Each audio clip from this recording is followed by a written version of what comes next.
生，以天地血祭万灵。若天地不死，以其心性，定不放过我等。还好此番有业帝存在，才最终成功将天地镇压。天地再怎强大，全甚巅峰之时，横压3界，无人是其对手。但青铜仙境可是无上仙器，不出3日，天地必定身死道消。若无业帝存在，以天地的暴虐，不知道又要为3界带来多少灾难。多亏了业帝的领导，等天帝死后，业帝当执掌天地权位，号令3界。业帝少年有为，此番为3界除去如此大魔，当居功至慧。诸位谬赞，说起来，此番能将天地镇压，我叶晨才是应该谢谢诸位的信任。我顾长生，一个21世纪的大好青年，竟然穿越了，还穿书了，成为书中的最终大反派天帝，被这个世界的气运之子联合诸多强者所镇压，即将在3天后被青铜古镜所炼化，彻底形神俱灭。而主角叶晨，则通过一件件奇遇造化，不断逆袭成长，最终击败天帝，迎娶众多红颜芳心，威压3界，成为一代新天帝。书中的天帝作恶多端，坏事做绝，闹得众叛亲离。连众多红颜也背叛了他，倒戈追随主角，但这和我一个穿越者没关系啊！刚穿越，还有3天就要死了，怎么办？在线等，急！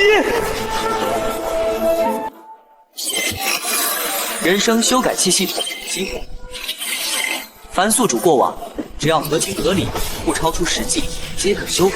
好，看来我也有系统。凭我对原剧情的了解，只要合情合理修改过去的人生经历，彻底洗白。这还不简单？就你了，顾有为。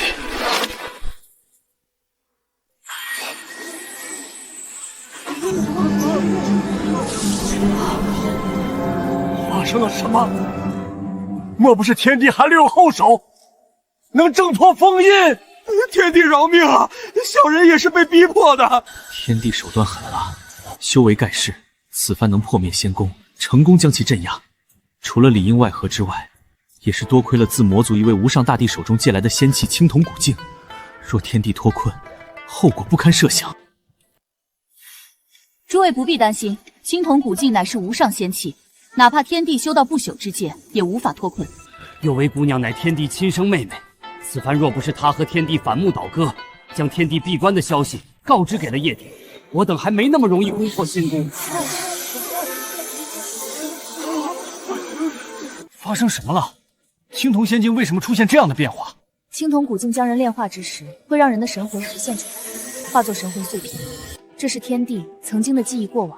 倒是有趣，看看天帝的过往，倒是更能清楚知道他做了多少恶，恐怕是罄竹难书。毕竟是高高在上的天帝过往，其中不知蕴含了多少大秘和造化，若得其一，也够我等享用终生了。天帝的过往，不知做了多少恶事，看一眼我都觉得恶心。不，妹子，大哥，天帝他以前不是这样子的，他以前还是不错的，只是后面才变了。都这个时候了，你还替他说话？别忘了他是怎么对待你一族，如何屠杀你姐姐的。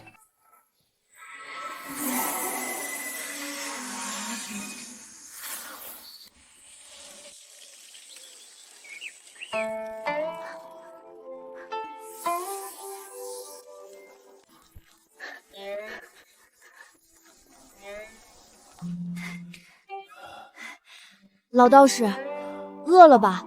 快趁热吃，我从兜里捂着，给你带来的。哈哈哈，不错，你这根骨自上古之后就不常见了。根骨？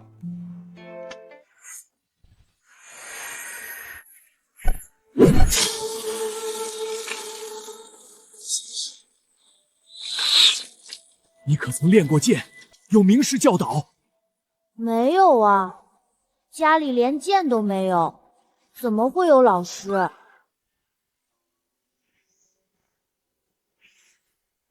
无人教导，第一次摸剑便摸索出了剑道真意，太不可思议了。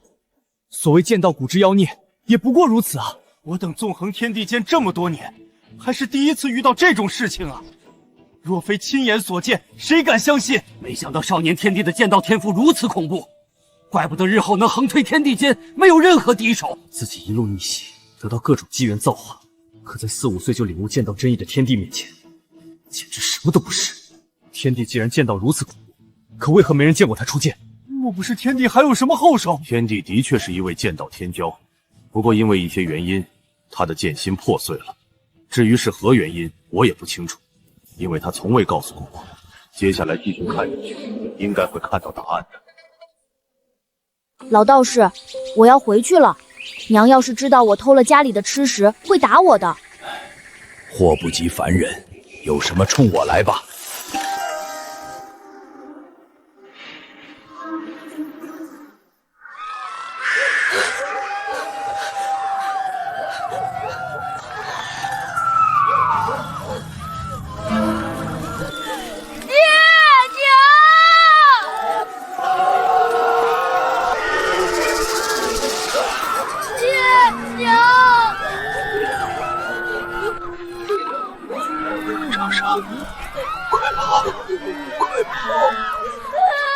村落被屠，父母双亡，少年天帝如此悲惨身世，怪不得后来会那般残暴。换作是我，也会心生扭曲，对这世间进行报复。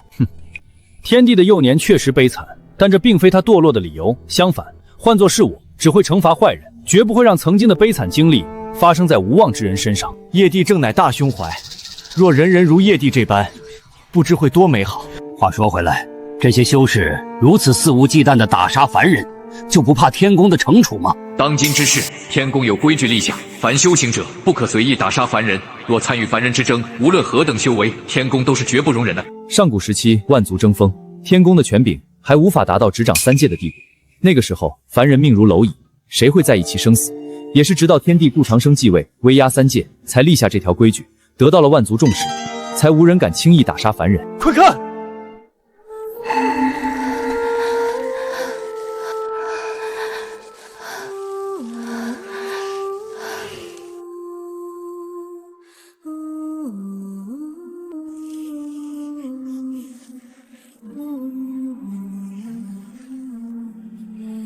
放心吧，我会照顾好她的。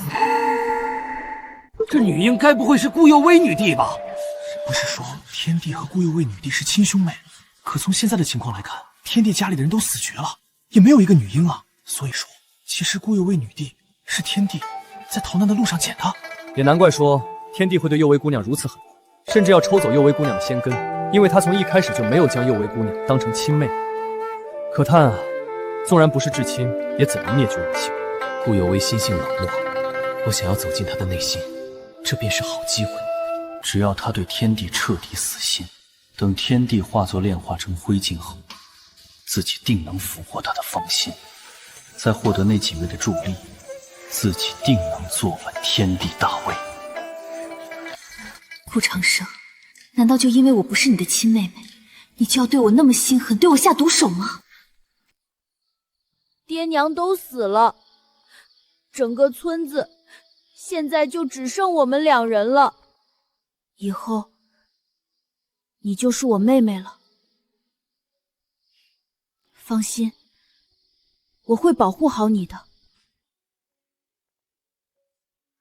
痴儿，前辈，这到底是因为什么？为何村子会招致这样的灾难？天道无情，以万物为刍狗，修士无情视凡人为草芥。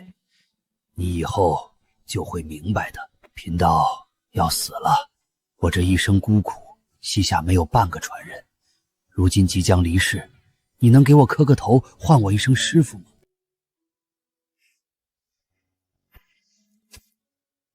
师父，有情有义的孩子，他只是一个普通人，以你的天赋，他日后必然会成为你的软肋，不如趁早找个好人家照料，让他安享这一生。你以后必然注定屹立于9天之上，和他不会是一个世界的人。不，师父，她现在是我的妹妹。痴儿啊，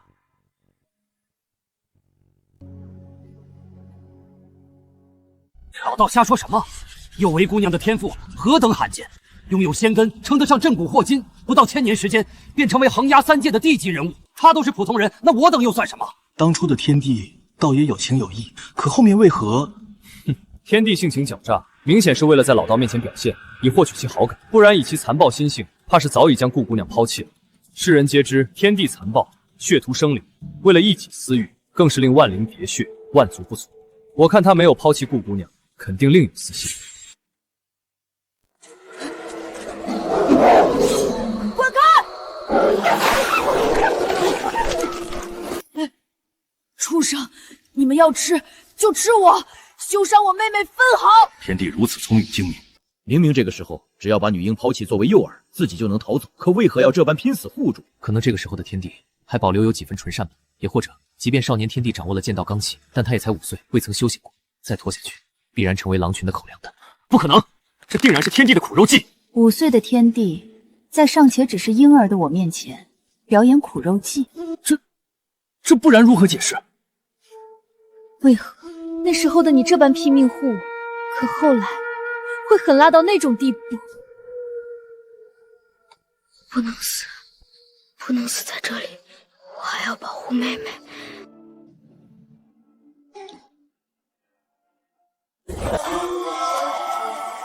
这是。 原来如此，这部天书中藏有一部无名修行法门，关键时候我的鲜血滋养了它，使它复苏。这部无名修行法门可让我吐纳天地灵气，成为一名修士。太好了，以后我终于有力量保护我的亲人了。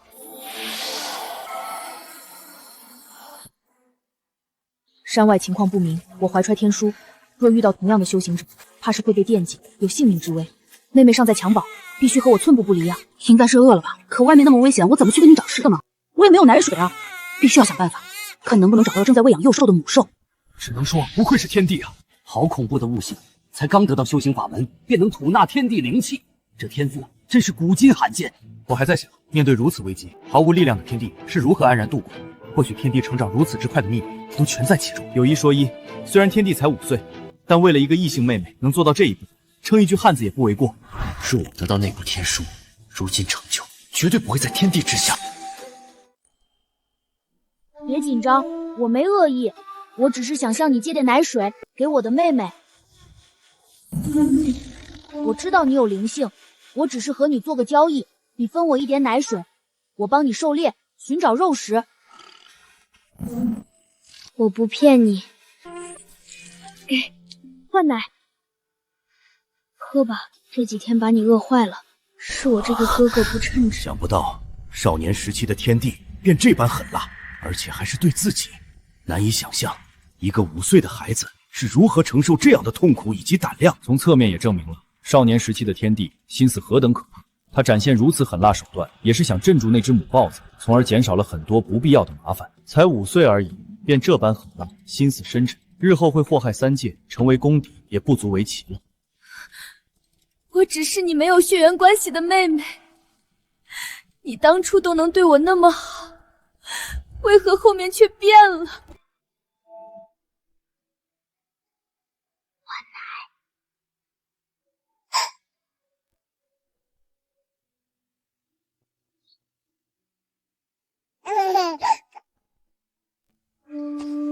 你这么小就叫幼薇吧，我是你哥哥。爹，是哥哥。蝈蝈，为什么别人都有爹娘，我就只有蝈蝈？爹死了，娘死了，你也不是我的亲妹妹。骗人！坏蝈蝈，你骗我！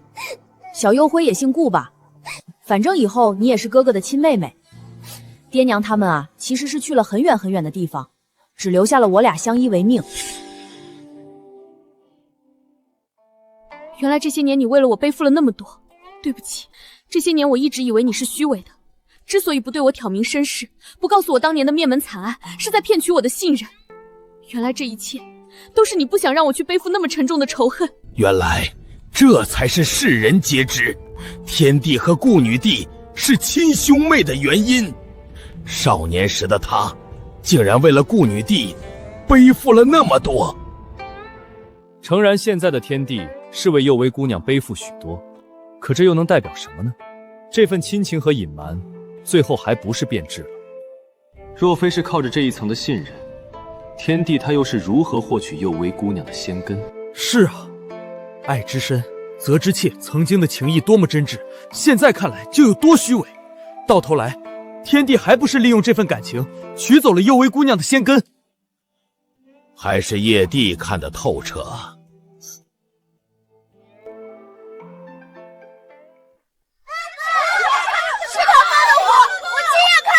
就是他，平时那么讨厌顽皮，常常和山里的豹子一起吓人，现在竟然把村子里的房屋给烧了，真是太坏了！快滚出村子去！妹妹，别怕，有哥哥在。哥哥，这次不是我，是小北烧的，他冤枉我。我相信幼薇。哥哥为什么相信？因为你只是有点顽皮。可为什么这些人不信？不重要，哥哥相信就够了。哥哥最好啦！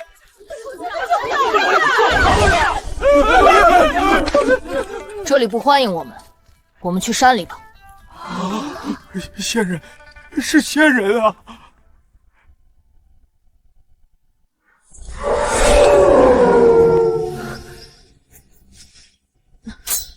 你是谁？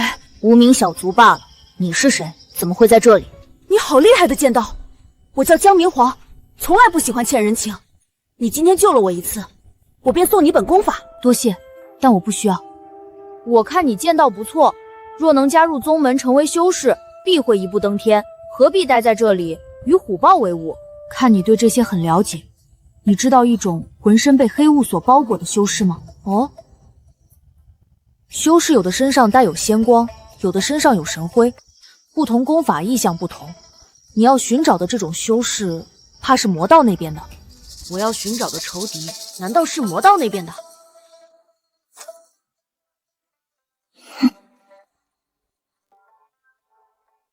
原来这就是姜黄和天帝初时的经历。不过姜家主贵为上古世家的少主，族中底蕴深不可测，怎么会因为山间狼群被逼到这个地步？我父亲的子嗣只有我一个人，少年时期我备受宠爱，导致心性上面差了一点，所以10岁之前都未曾修行。我父亲为了让我磨练，才把我丢到凡间体验红尘。这般说来，姜黄便是在这个时候和天帝结识，成为结拜兄弟的。这一次仅仅是见了一面，我与他正式相见，应该是在1年之后了。不过那个时候，他已然神脉崩断，甚至连道宫也被毁去。这方世界磅礴浩瀚，修行体系繁杂，从低到高，分为炼气、凝神、断功、大能、半圣、圣王、至尊、准帝、大帝。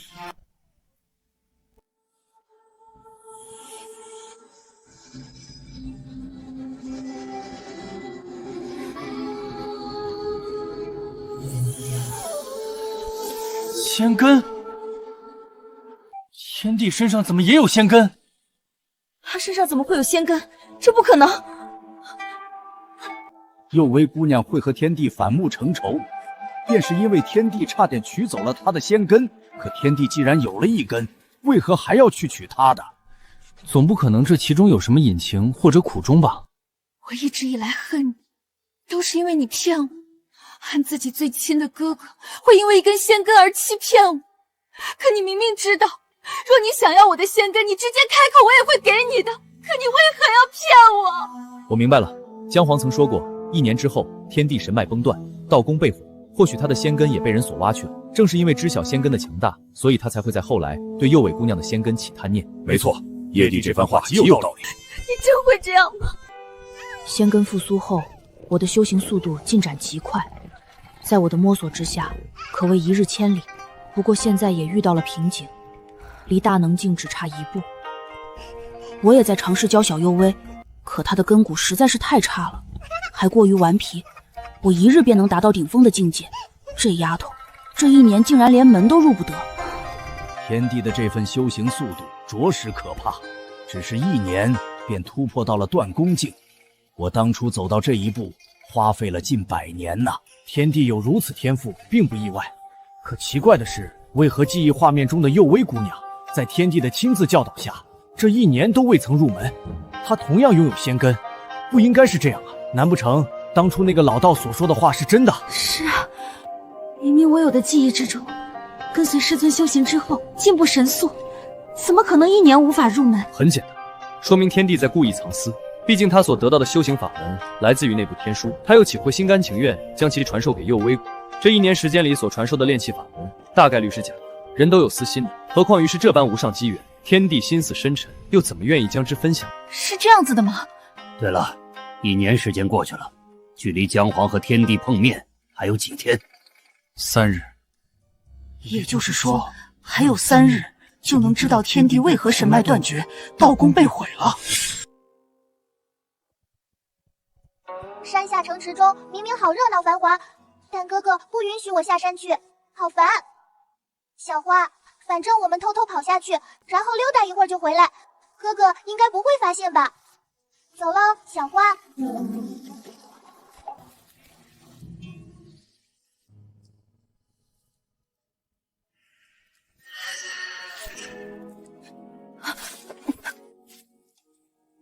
这丫头怎么不听话？肯定是偷偷跑下山去了。莫非天帝被毁去道根的缘由，是因为幼薇姑娘这次下山所引起的？真是令人惋惜。原本是因为我，你的仙根才被毁去，后来才会要取我的仙根吗？或许天帝的仙根被毁，的确是跟这次下山有关。可他怎么可能完全将此事直接归咎在幼薇姑娘身上？毕竟你们可是至亲啊。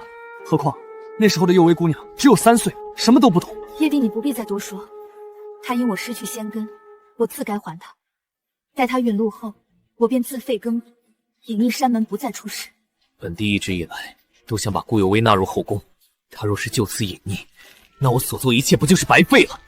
这该死的天帝，都马上要陨落了，还在迫害本帝。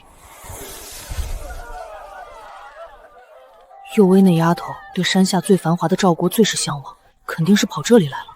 但这里是怎么回事？这里发生了什么？还我孩子来！他们从天而降，抢走了我的孩子，还杀了我丈夫。他们是谁？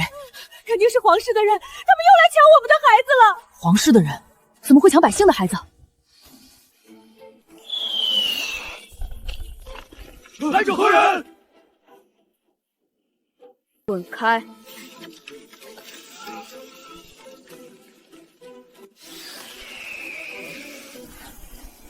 一介断宫之辈，安敢冒犯皇室天威？滚出去！当务者死！没想到一个凡人国度背后竟然还有这种力量，足足4尊大能境强者。少年天帝如今不过是断宫境，和大能境相差一个大境界，终究是天差地别，何况是4尊。这必然是一场残酷血战。或许少年天帝的道基就是在这里被毁的。你都是为了我，不知死活！以区断宫之境，竟然妄图撼动4尊大能！这怎么可能？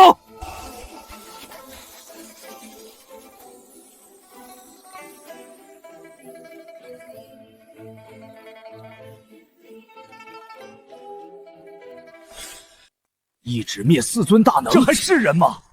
仙根纵然非凡，令天帝有越级而战的资格，可如此轻描淡写，这也太不可思议了。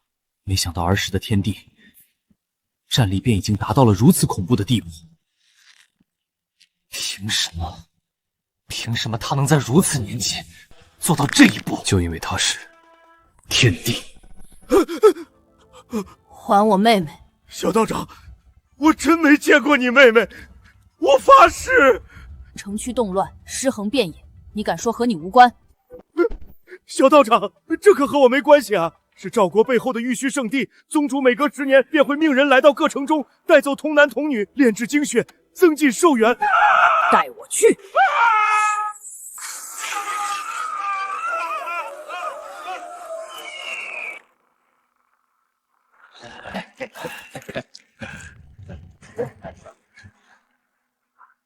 与居守山修士，我妹妹呢？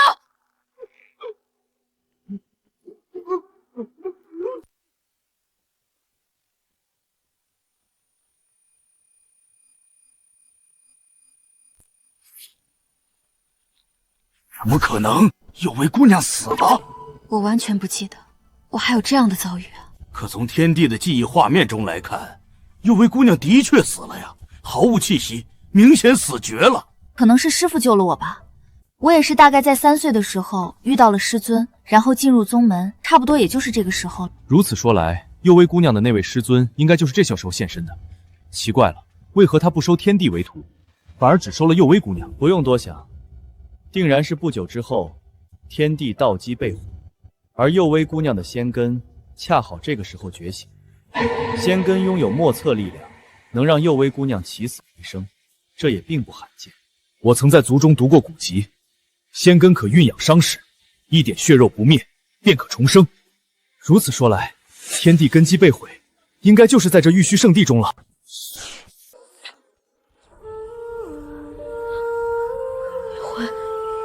幽辉，你睁眼啊！我是哥哥，对不起，是哥哥没保护好你。幽微，你怎么就丢下哥哥了？你可是哥哥一点点看着长大的人啊！是我拿自己的肉，一次次付血拿凶兽肉换奶，用命去守，一点点成长起来的妹妹啊！幽微啊！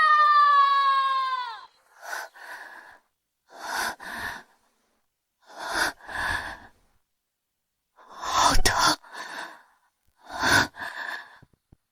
好疼。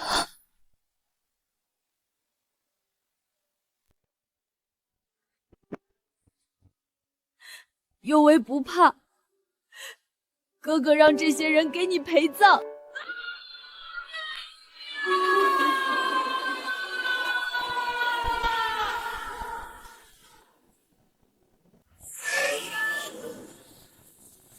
有大批将领取阵。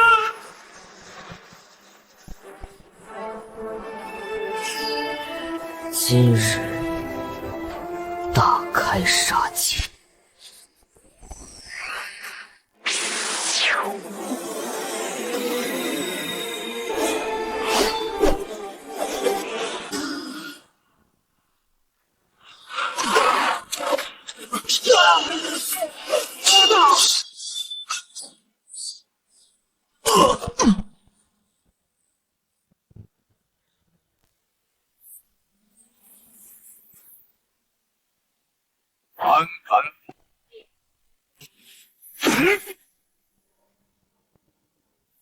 圣王，这凡间宗门的底蕴竟然恐怖到这种地步！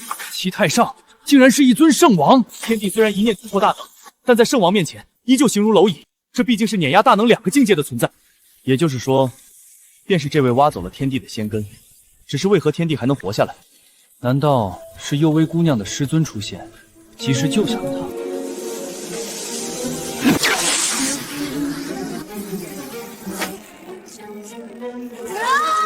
这股力量，难道说是仙根？是你杀了我妹妹！妹妹？什么妹妹？老朽不知道，或许是，也或许不是。到底是不是？不过那边的孩童皆是老朽所杀，他们都成为了老朽的养分。找死！给我妹妹陪葬！老朽年轻之时曾听闻过身具仙根者乃天生至尊，于是耗尽半生搜寻。本以为这种神物只存于武术之中，不曾想垂死之际竟有幸见到。得此根基，老朽定然成为至尊，打破寿元限制。仙根，拿来吧你！想要我的仙根，你也得赔命！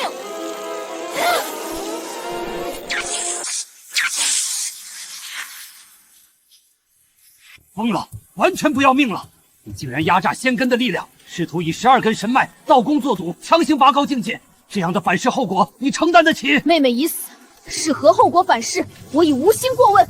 今日我便要你死！什么变态妖孽，强行拔高到半兽，竟然还传本王战成平手！他现在的力量强行拔高，终究撑不了多久。真是变态！我本王能磨死你，看你到底能撑多久！既然这样还杀不了你，那我便以我的道功神脉为心，集我全身，以仙根为引，化为同葬一击。疯了，这是疯子！本王不要你的仙根了！东京同葬。怪物，疯子！为了一个凡人妹妹，何至于此？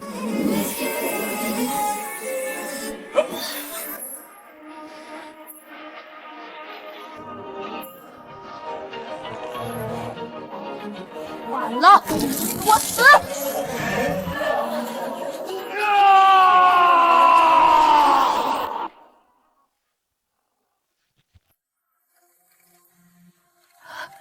有为，哥哥给你报仇了，不要害怕，哥哥很快就来陪你了。想到一代圣王竟然死在年仅7岁的天帝手中，那最终一击威能甚至已经达到至尊级了，太恐怖了。可惜了，这一击之后，天地差不多也废了，神脉、道宫全被毁掉，连仙根也暗淡了。是啊，要知道天帝从开始正式修行到斩杀一尊圣王，差不多才1、2年时间啊！修行1、2年就斩杀圣王，他凭什么？所有风头本该属于我的，现在却被他所抢走了。不对，如此说来，天帝他的仙根并没有被毁，所受之伤可慢慢愈合。可我见到他的时候，他道基被毁，身上已经没有仙根了。那他的仙根是什么时候被毁的？师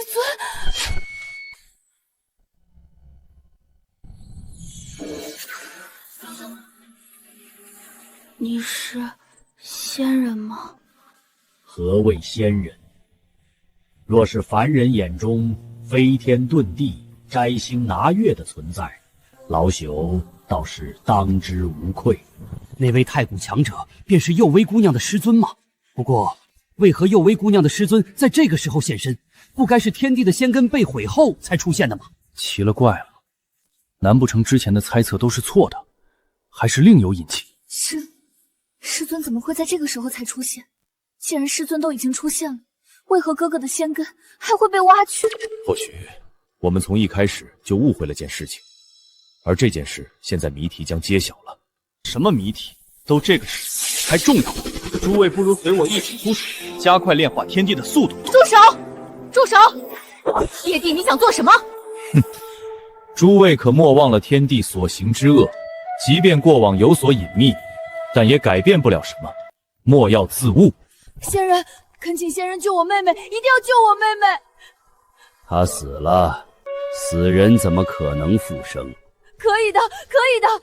刚刚我明明已经快死了，可你只是一挥手，我便感觉好多了。你体内有仙根，体质非凡，道基虽毁，躯体底蕴仍在，老朽自然可救你。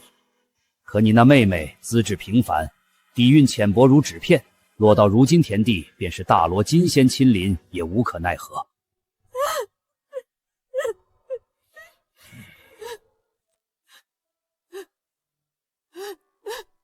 不可能，绝不可能！我妹妹自幼从伟，连我都有，她怎么可能没有？痴儿，老道乃太古圣尊，怎么可能看错？万古岁月以来，能诞生仙根者不超过1手之数。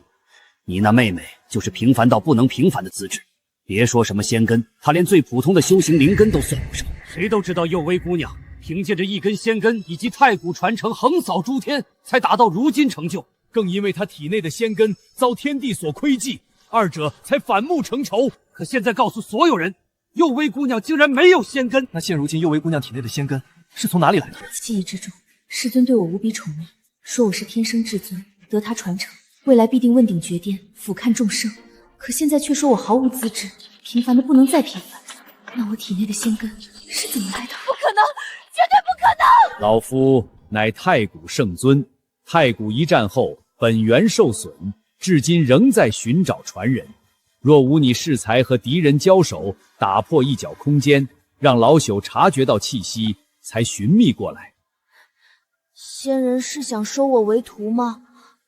你若成为老夫传人，凭借仙根以及老夫传承，未来必然能纵横三界，俯瞰众生。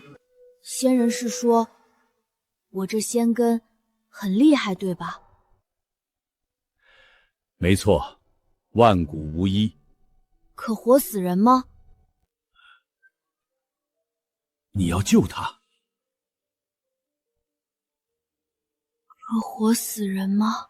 可，仙根力量莫测，救活一个死人轻而易举。他若是得我仙根，仙人可收他为徒吗？仙根乃宿主之根，拔除之时如千刀万剐。以你如今情况，拔除仙根，十死无生。没事，能换我妹妹活着，就很好了。值得吗？没什么值不值得，谁让我是他哥哥呢？不要啊！不要啊！哥哥，你不要这样！是因为错了，我一直以来都错了。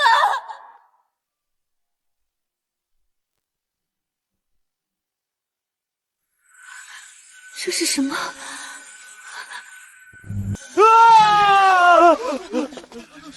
这是天地的感受，诸位莫要离镜子太近。古镜传递记忆时，会将一半痛楚传到境外。只是一半的痛楚，便让叶帝如此惨叫。当初的天帝才7岁呀，这般挖骨之痛，他如何忍耐的？只是一半便已如此，那时的你是如何忍得下来啊，哥哥？该死的天帝，竟然让我在众人面前丢脸！老头子，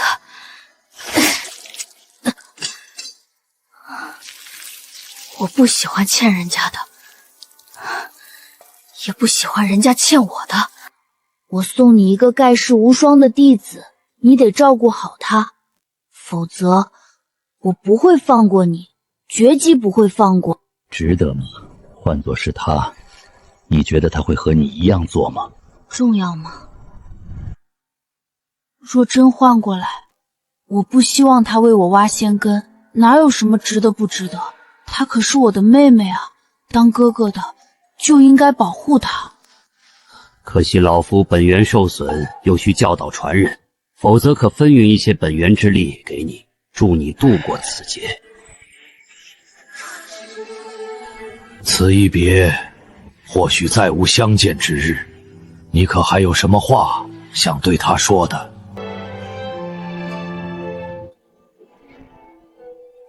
有为啊，爹娘的仇，哥怕是没机会报了。到最后，天帝还是没有将幼薇姑娘的血仇说出去，可能也是不想让幼薇姑娘背负这些吧。哥哥，你为何从来不告诉我这些？这本就是你的仙根呀，你要只需要一句话呀。我也终于明白了，为何从小到大，我胸前一直有一道细小的疤痕。哥哥，对不起，我错了。幼薇姑娘，事情都过去了。诚然，天帝曾经对你很好，付出了许多，可后来他还是变了。他后来残暴无道，迫害众生，恶贯满盈，遭天帝共判。错不再是你，而是他。可那和我有关什么？他要我的仙根，那本就是应该的，那本就是他的。即便整个天下都抛弃他，我也不该抛弃他呀！幼薇姑娘，你不要冲动，如今需要顾全大局啊！大局？什么大局？我不配！不是他拿肉为大的，是他拿如今的命换来如今的我。我凭什么？我有什么资格背叛他呀？我要救他！我要救他！无论他做了什么，他都是我哥哥。幼薇姑娘，不可！天帝乃世间大魔，你不可当了罪人。今日谁阻拦我，我便杀谁。够了，幼薇姑娘，不要自误。幼薇姑娘，天帝已然无情无义，遭众生抛弃，死不足惜，你这是何必呢？你可想过，若将他放出，他必血洗众生。给我滚开！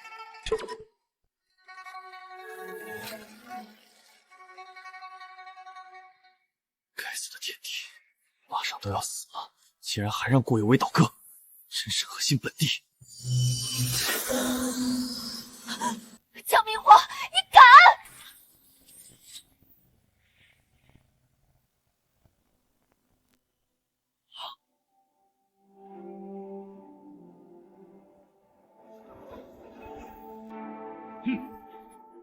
不愧是天帝曾炼制的无上仙器，仙威盖世，纵使幼薇姑娘才情无双，最终也被此钟镇压。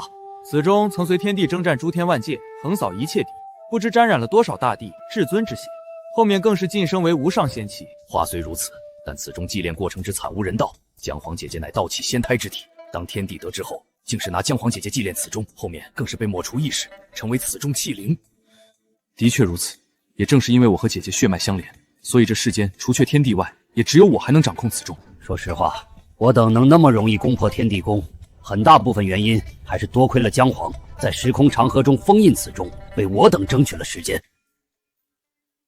藏天钟在姜明皇手中，能让他跻身当时最强者之列，连叶晨也不一定是其对手。若不解决掉他，即便我让其余人反手，恐怕后面都会被他给镇压。真是奇了怪，编写人生的唯一要求就是得贴近现实，可顾有温的人生，我编写了那么久，就没有一次失效过，就好像完全是天地的真正过处经历一样。哎，先不管了，继续编写过去脱身吧。喂，你还记不记得我？当初在山林里，我被狼群包围，是你救了我一命。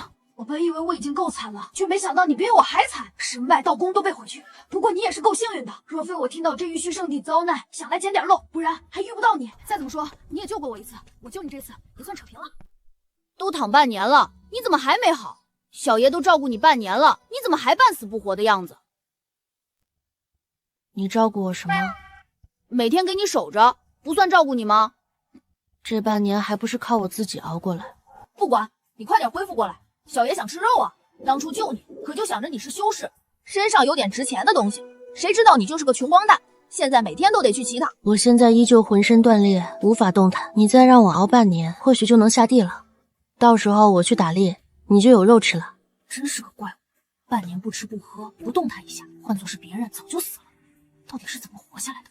当初我还未曾修行，在下界混迹，饥一顿饱一顿的。本想在玉虚圣地废墟捡漏，不曾想再度遇到天帝，还把他当作是玉虚圣地抓去的童男童女，也没想到他是覆灭玉虚圣地的那神秘人。若是当初天帝死在那里，就没有后面那么多事情了。没想到他生命力如此顽强，浑身伤势，挖去仙根后还硬生生熬了下来。若我当初不将他带回去，任由他死在那里，或许我姐姐也不会。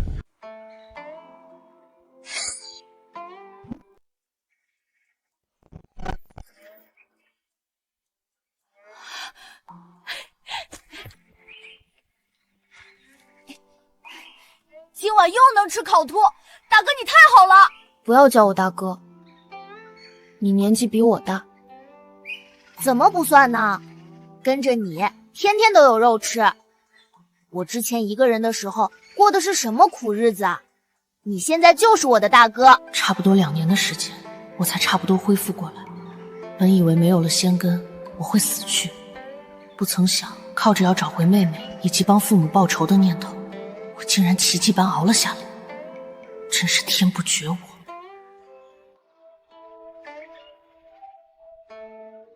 大哥，你别瞧不起我，当我大哥其实好处多着呢。什么好处？天天给你打猎吗？说出来你别不信，我还有个姐姐，可貌美了，人又厉害。然后呢？本想以普通人的身份和你相处，可现在我摊牌了。其实我是上界古老世家的世家子，前来下界磨砺。当5年期满，我就会回到上界。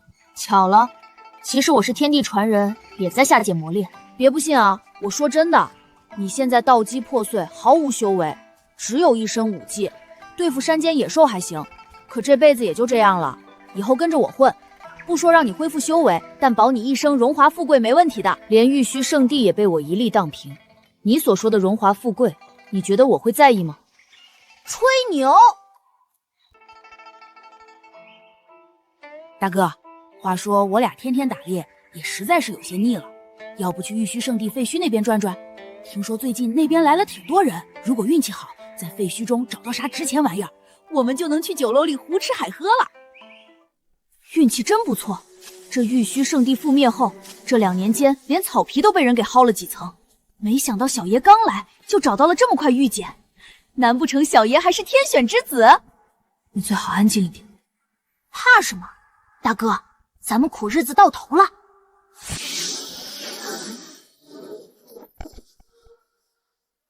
你找到了什么？没什么。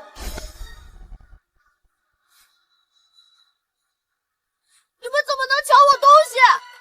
你说什么？这是你的东西？那不然呢？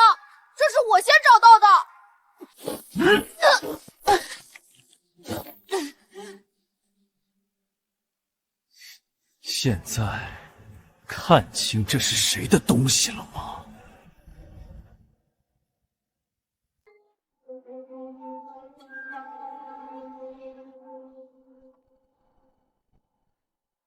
把脚挪开！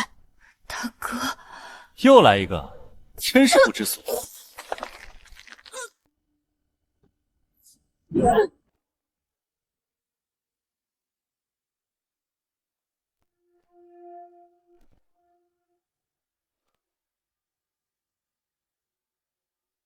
罢了，欺负两个凡人，也着实无趣。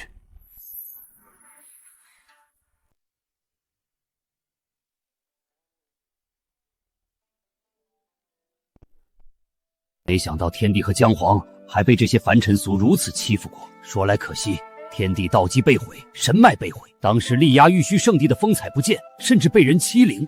当初也是因为我的缘故，年少无知，莽撞惹祸，才会如此。天帝道基已碎，连普通修士都能欺负他，那他后来是如何再度踏上修行之路的？失去了仙根，没有丝毫修为和背景的哥哥，是如何在这般艰苦的大事中活下来的？连这些普通修士都能随便欺负他，都怪我，是我害得他如此。顾长生，你快醒醒，你怎么那么傻？明明躺地上装死就行了，非要和他们硬磕，你现在可不是修士啊！装死他们就会放过我们吗？可这样你差点被打死啊！真是个疯子，为了我值得吗？你不是叫我大哥吗？我只是叫着玩的，你还认真起来了。我不在意。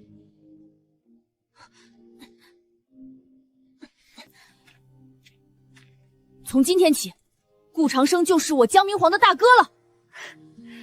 没有了妹妹，我现在却要多个兄弟吗？欢乐时一起对酒当歌，风起时一起游山历河，对强敌一起出生入死，临危难一起刀山火海。兄有事，弟拔刀即往；弟有难，兄九死不回。没想到当初天帝和姜黄竟然是这般结拜的，虽然平淡，但这情谊却是纯粹啊！少年义气，正当如此。说他永远是那个大哥该多好，可他顾长生后面终究是变了。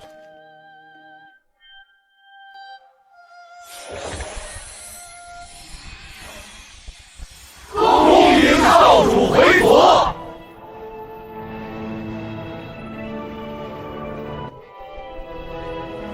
大哥，你这下子总该相信我是世家子了吧？我也从来没有说过不信啊。大哥，你随我去上界吧。你我兄弟二人的苦日子也算是到头了，你我二人有各自的路要走。我道基已碎，即便前往上界，此生的荣华富贵倒不如人间自在。你不必劝我。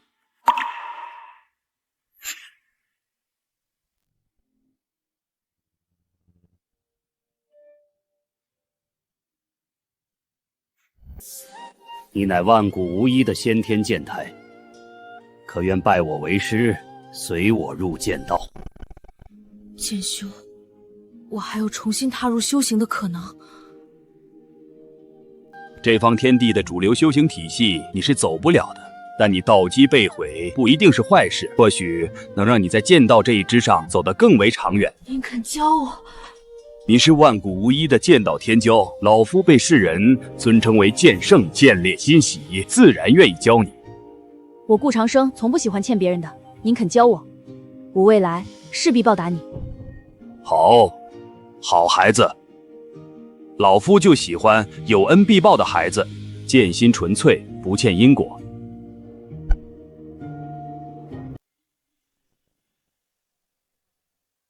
天帝竟然还有师尊，可为何天帝从未透露过？就连姜黄、右为姑娘等亲近之人，也并不知晓此事。如此想来，定然是天帝做过欺师灭祖之事，方才隐藏这段过往。你等可还记得姜黄曾说过天帝剑心被毁一事？或许便和这位神秘剑圣有关。我只知道他剑心曾被毁去，但到底是因何被毁，并不知情。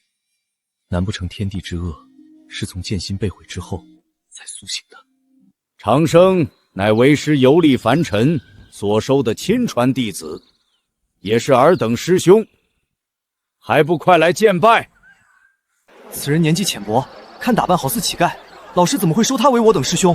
是啊，你看他哪有半分剑修的风流倜傥，还持着一把柴刀，莫不是老师在山间所寻来的劈柴小孩？哼！见过师兄。这些言语你不必理会。当今之事，实力为尊。为师给你10年，10年之后，若你不能力压同门，那你我之间的师徒情谊也便尽了。弟子定不辜负师尊希望。这些是剑宗建宗以来的所有剑道绝学，还包括为师年轻之时所创下的剑招感悟，你可随意翻阅学习。为师虽然可以指点你的剑道，让你少走弯路，但其中的诸多门道还需要你自摸索。长生，拜谢师尊。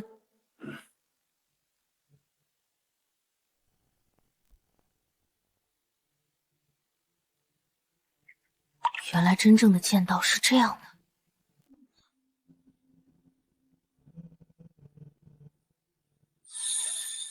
原来如此，我既为剑修，自当与天命抗争，以手中之剑斩去不公。就算举世皆敌，天地共弃又如何？剑宗1年1度的论道，说是论道，实际上却是比试。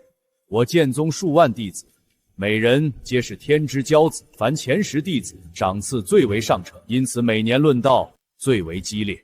最差的都是凝神境的存在，甚至还有半圣级别的弟子。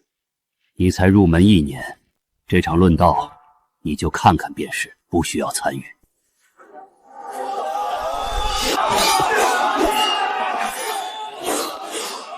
老师，弟子不想要任何奖励，只是想请顾师兄与我切磋切磋。凡入宗10年的弟子，方可参与宗门论道，规矩你可忘了？长生可才入门1年，弟子知晓，但顾师兄能被老师收为亲传弟子，想必定然天赋绝伦。弟子也想请教一番，想知道这位能被师傅如此垂上的顾师兄，到底有何特别之处？是啊，这位顾师兄刚来就能在那座苍宁阁中待1整年，那可是连无双师兄都不能去的地方，凭什么？顾师兄该不会是不敢吧？顾师兄可是亲传弟子啊！无双师兄可是我门中天赋最好、修行功底最高的弟子，由他邀约顾师兄为绰绰有余了。罢了，长生，你就上台展示一番，为师也正好看看你这1年的修行成果。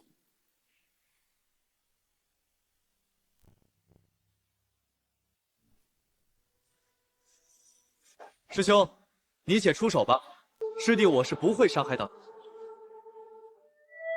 你先出手吧，我出手，你就没有出手的机会。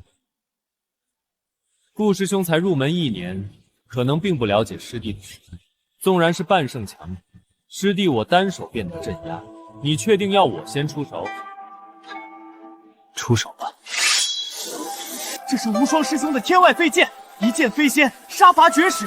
曾于落日渊一剑斩灭圣王境妖兽。无双师兄剑道又精进了，不知这位才入门1年的顾师兄如何挡得住？该不会要让师傅出手相救吧？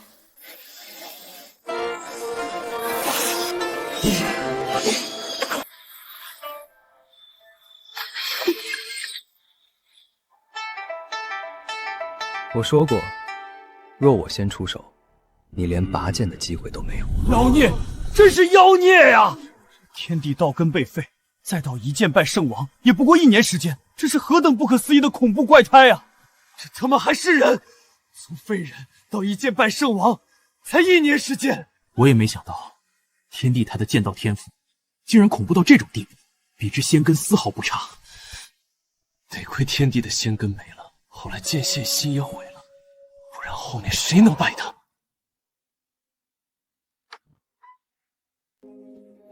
长生啊，你可还记得，当初为师收你为徒的时候，曾说过什么？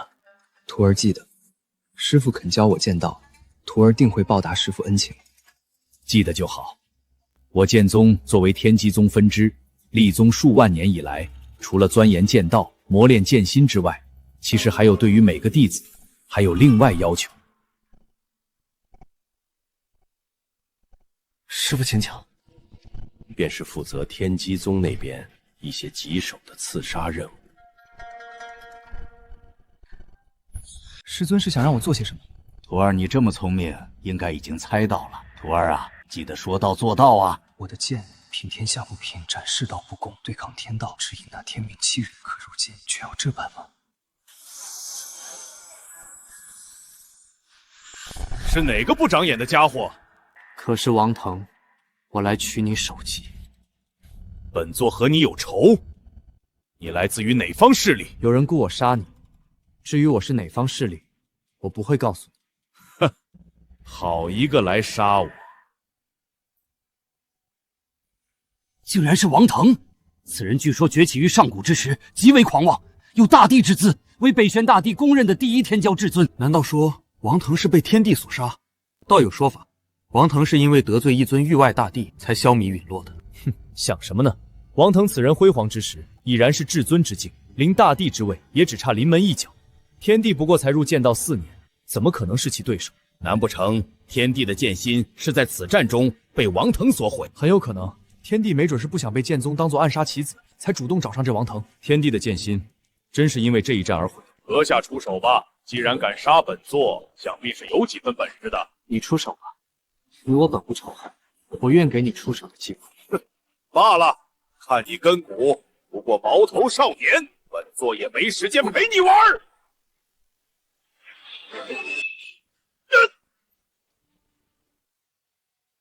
妈可能！这是一位天赋恐怖的盖世至尊啊！每位至尊无一不是福缘资质深厚的存在，数千年苦修方可走到这一步。可天帝才踏足剑道4年，便能剑斩至尊了。4年磨一剑，一剑斩至尊，天帝的剑道天赋居然恐怖到这种地步！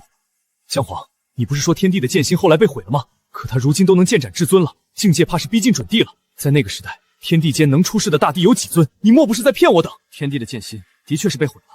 这点千真万确，本皇可以道心起誓，难不成他曾挑战过大帝？天地妖孽到这种地步，天资之恐怖堪称万古无一。人族大帝肩负守护众生之责，即便被天帝上门挑战，也不可能出手毁去其剑心的。是啊，那个时候的天帝就这般妖孽，只会受到诸多大帝的庇护。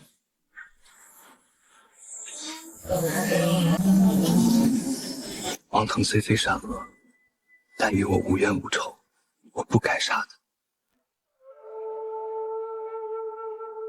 世间万事两难全，王腾，或许你不该死于我手，可施恩重大，我却不得不还。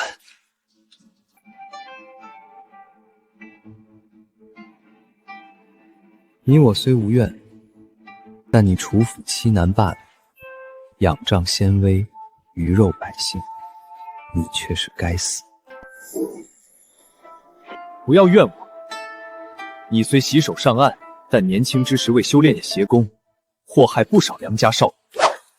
这些日子，我虽专挑大奸大恶之人去杀，但其余人绝大多数都是良善之辈，他们恪守规矩，与人为善，可却榜上有名。我若杀他们，良心难安。乖徒儿，有事找为师。是。能杀的我都杀，没杀的我也不想再杀，也不会去杀。你如何敢忤逆我？我不想再杀了。你如今剑道大成，世间无人可挡你，你便不再将我这个师尊放在眼里。我不想再杀了。你难道忘了当初的誓言？忘了老夫收你为徒时，你对老夫有着怎样的许诺？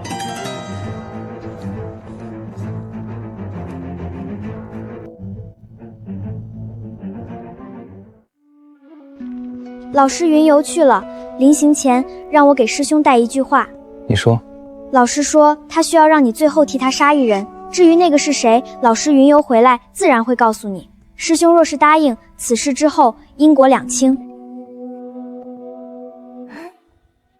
杀一人，只要再杀一人，我便还清了师尊恩情，一切就都可以结束了。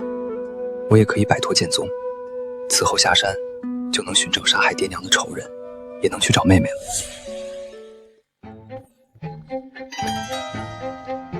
师尊，此事之后，我便不再是你的师尊了。这次师尊让我杀谁，当时大帝，还是比大帝更难缠的人物。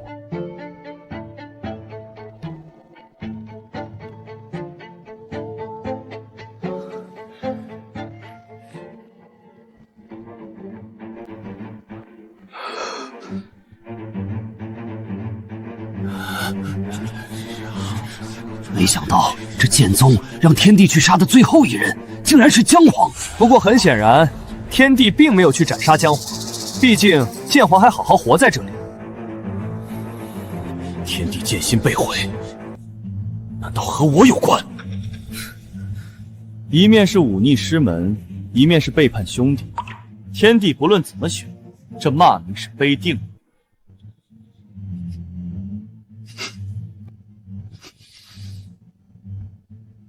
为何是我？此事并非我意，而是剑宗其余高层一致决定。实际上，早在你和江明皇相遇那一刻，剑宗便已经注意到你，我方才下界收你为徒。所以这场算计从一开始就已经注定了。江明皇乃上古世家江家少主，整个北玄大陆也只有3个上古世家，这3个世家底蕴深厚，互相鼎立，镇压诸多纪元。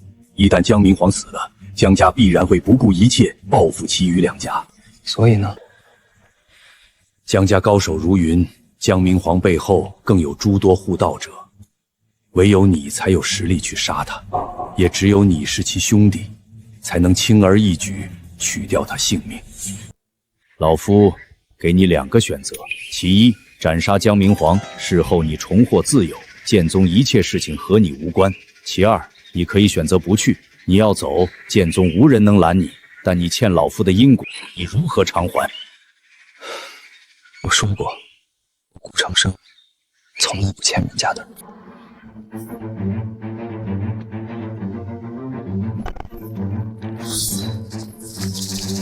江明皇是我手足，你是我师尊，你要杀我兄弟，那么我便还你一条手臂，也算对得起你。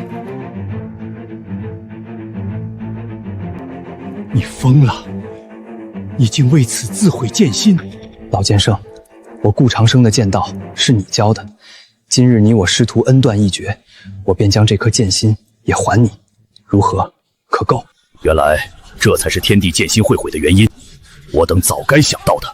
是啊，那时候的上古，除了天帝他自己外，还有何人能毁去那无敌剑心？想来天帝他竭力隐瞒这段往事，并非是因为恶行怕被揭露，而是怕姜黄无法去面对他。这段往事中，天帝他没有对不起师恩，同样没有对不起兄弟，唯独对不起自己。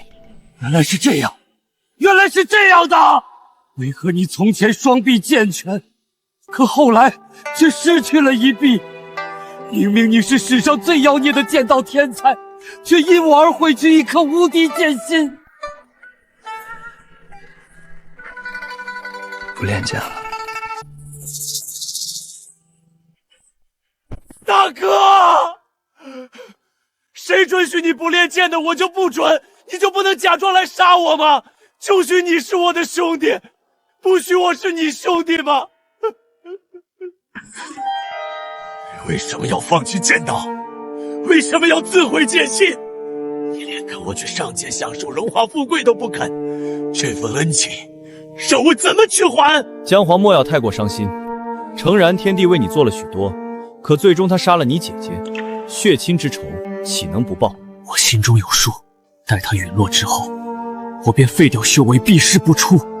我欠他一颗无敌剑心，便拿此生大地修为还他。可叹天帝实乃义薄云天，令人钦佩，为异姓兄弟妹妹做到这一步，若非后来所为，谁又愿意站到他的对立面去呢？天地残暴，血屠众生，江明皇，你竟然还在为这种人缅怀那份兄弟情谊，实在可笑。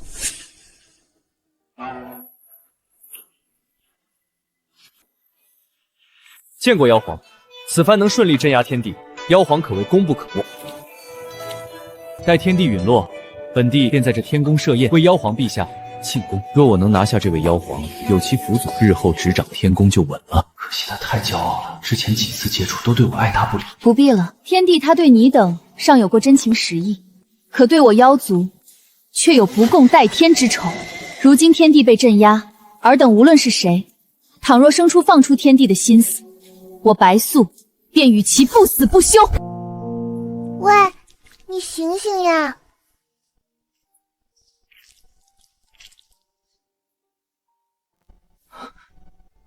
妖，你醒了？你为何救我？没有原因，只是恰好遇见你，不想看着你死。我剑心被毁，道基不存，孑然一身，无背景传承。你想法设法救我，半点好处都得不到。别想太多，好好养伤吧。妖皇陛下，这狐狸该不会是你吧？亦或者你们狐族的某位强者？本皇可是拥有上古血脉的青丘九尾灵狐，跟一只普通狐狸能有什么关系？那就好。可恨的小白狐，你可知你的所作所为，为我妖族日后招来多大的灾难？你如今救了顾长生，可他日后依旧无情，屠戮我无数妖族。快吃吧，不用想那么多，没毒。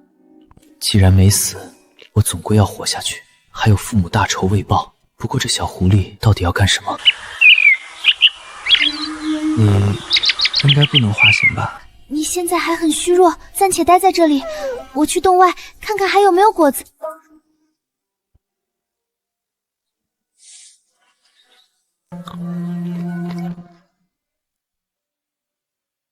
这段时间饿了，小狐狸给我叼来果子；冷了，它用身躯给我供暖，甚至屡次用妖血帮我滋润躯壳。可我这副风中残烛般的躯体早已千疮百孔，根本没有恢复的迹象。算了，不继续拖累它了。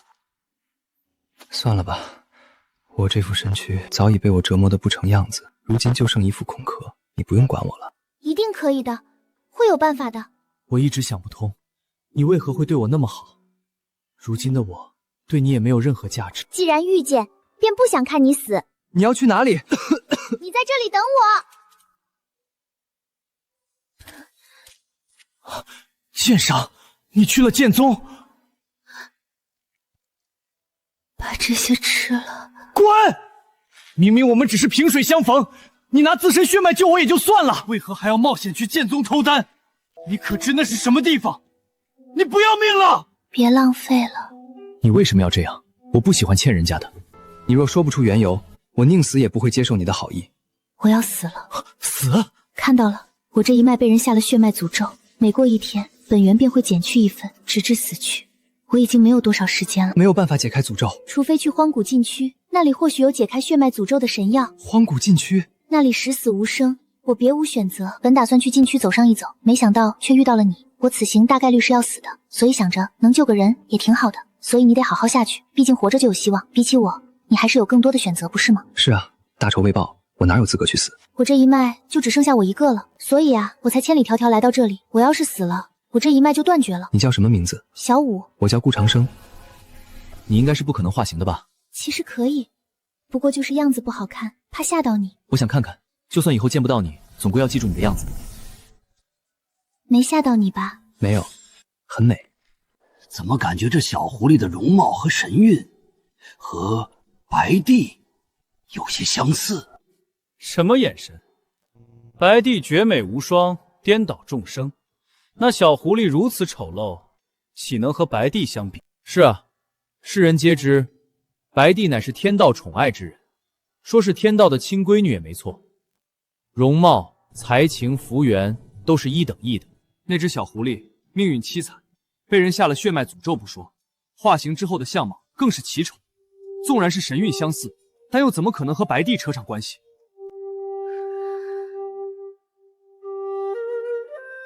说起来，这小狐狸对天帝可谓是无微不至，不求回报。可天帝后来却是如何对待妖族的？当今的妖族大帝白帝之母就被天帝所镇压了。后来天帝的血屠称号便是屠戮无尽妖族得来的。忘恩负义，心狠手辣，本来就是天帝的真面目。你等之前所看到的一切，不过是他未曾变恶的假象罢了。我已时日无多了，我要进入那片禁地了。我听父辈说过，那片禁区有一片轮回海，其中长生物质充溢，或可解开我的血脉诅咒。你如今的状态，此去必死。别无选择，去了尚有生机，不去便只能等死。一起去吧，多一个人便多一分力量，不然那茫茫禁区，你该如何寻找？此去九死一生，你当真想好了？同生共死。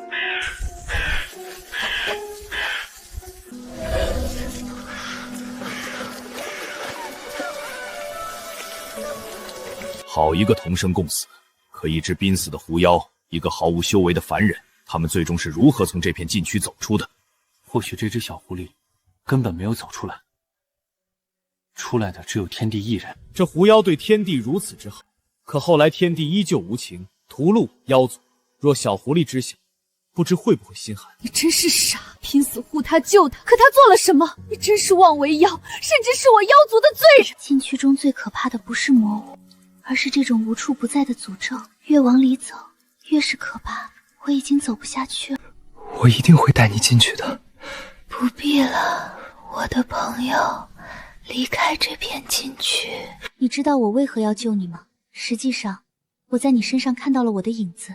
我本以为我已经很可怜了，却没想到碰到一个更可怜的人。道基崩碎，剑心被毁，手臂也断了。别说了，再不说的话，以后没有机会了。或许是同病相怜吧，我鬼使神差的救了你，直到后来发现你跟我真的好像，一样倔强，一样悲苦。你为何要对我那么好？我一生坎坷，血亲村子被屠，5岁便带着妹妹艰难求生，好不容易碰到个师尊，本以为会得到庇护温暖，可到头来却发现自己只是颗棋子。我从未被人如此待过，不遗余力，竭力保护。所以我想你要活下去。2个命运悲惨的人，总归是要活下去一个吧。我死后会化作一颗妖丹，其中有我的修为，你千万莫要辜负我，将其炼化，或许能让你破碎的道基恢复一些。多好的小狐狸啊，至情至性。初遇天帝，便以自身妖血帮其疗伤，冒死去剑宗盗取丹药，前往禁区的路上为天帝遮风挡雨，最后更是要献出妖丹。没猜错的话，天帝最后应该是炼化了小狐狸妖丹，才慢慢恢复了道基。天帝真不是人，小狐狸这般对他，他却炼化其妖丹，更是和整个妖族为敌。好傻啊你！可你知不知道，就因为你的傻，害得我妖族再无立足之地。天帝他就是个狠辣之人，怎么配你对他那么好？我不要你死！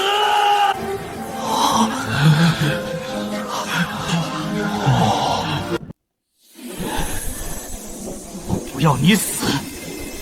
造化！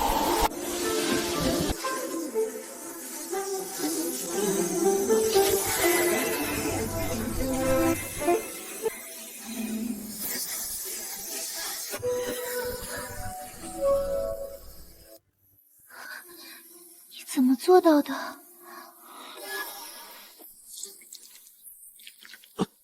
没用的，治标不治本。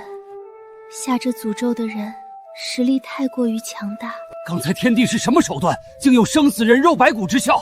不是生死人肉白骨，而是调动天地间的某种规则之力。天道，是天道。天帝竟然在此等境地自行领悟了此法。本皇曾在古籍中见过，我不求道，道自然来。此等修行之路，只存在于古史之中，乃是通过感悟规则，借助天地之力，一念之间扭转天地规则。莫说长生，便是令死人逆活，也是轻而易举。竟然如此强大！天帝真是妖孽啊！在这般情况下，竟然依靠自己，硬生生揣摩出了天道修行之法。这他妈是人吗？话说回来，连天道手段也救不了小狐狸，他所受诅咒至少也是一尊大帝下的。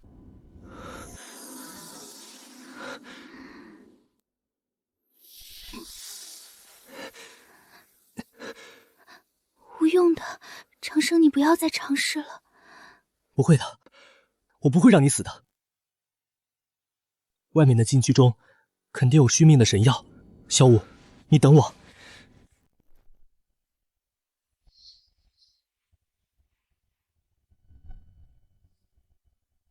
这株神秘小花肯定是延寿神药。何人敢闯我碧落潭？借这株小花续命，日后定有厚报。竟敢觊觎本祖的碧落河道花，人族小子，你找死！此番闯来，实乃迫不得已，还望俄祖前辈通融，日后必滚！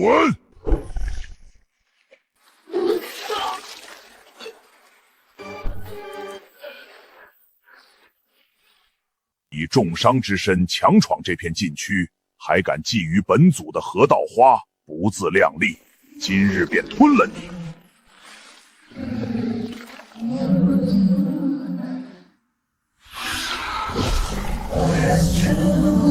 影瞳中的黑色纹路，怎么和小舞一样？怎么可能？不是说这世间只有一只九尾灵狐吗？上古之时，怎么还有另一只九尾灵狐？该不会真是妖皇陛下吧？如何是本宫？本帝可是天道宠爱之人，从未遭受过什么血脉诅咒。试问这天地间，何人敢诅咒本帝？是啊，没准只是巧合。你们不要联想的太多了。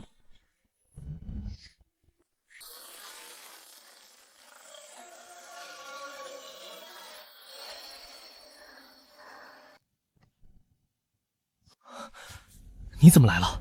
你刚才幻化九尾之身，是不是压榨了某种底蕴？这后果反噬之大，你如何能承担？我猜你肯定会来这里，心想你这样的状况，怎么可能是这里的恶祖的对手？你快吃了这花，应该可以抵消你的反噬。没用的，这花固然神性十足，但对我而言只是沧海一粟。你不吃这花是走不出禁区的，我很快就要死了，我们2个人总归是要活下去一个的。都到这份上了，已经油尽灯枯了，他不吃这神药一定会死的。一个萍水相逢之人，他为什么老是用自己的命去救天地，值得吗？凭什么天地有这般的好运，被这愚蠢的狐狸一次次舍命相救？都到这一步了，都还在为天地着想。你若真是我青丘一脉，那也是青丘之耻。为何要这样？活下去不仅仅是为了你，也是为了我。不可以，2个人都要活下去。轮回海，轮回海，我一定要找到轮回海。轮回海生机暗淡，长生物质充盈，而我所吞服的河道花以及这附近的草木都有这种神性，说明轮回海必然在附近。轮回海竟然藏在碧落潭深处，同为两面，天帝的心思未免也太缜密了。可惜啊，天帝哪怕找到了轮回海，小狐狸最终还是死了，没有继续跟随在他身边。这轮回海竟然蕴含无穷秘密，才得以让天帝后面恢复过来，成就地位。至尊，还是足足4尊！好胆！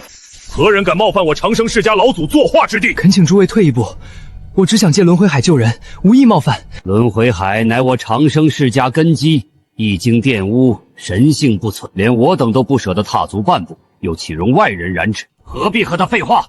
闯我长生世家祖脉，绝不能让他离开。诸位，我只求救人，你们不要逼我。擅闯我族祖地，留你不得！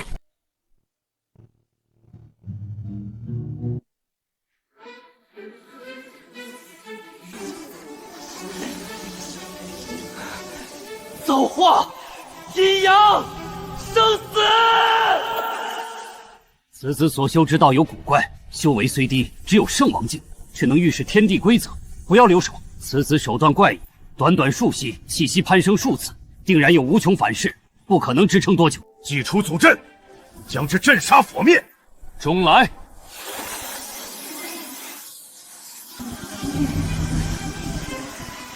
是老祖的地兵。怎么可能？他怎么能操纵祖气？造反天罡了不成？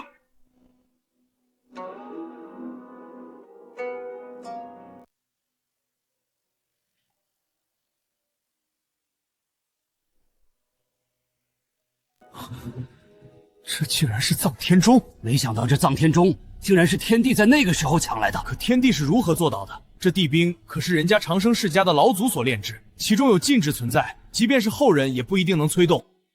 地兵基本都是天地间的规则炼化而成，乃是天道产物。天帝修行天道法，某种意义上也的确能操控地兵。竟然那么离谱！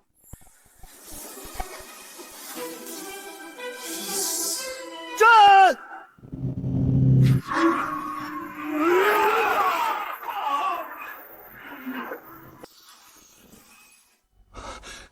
有救了，小五有救了。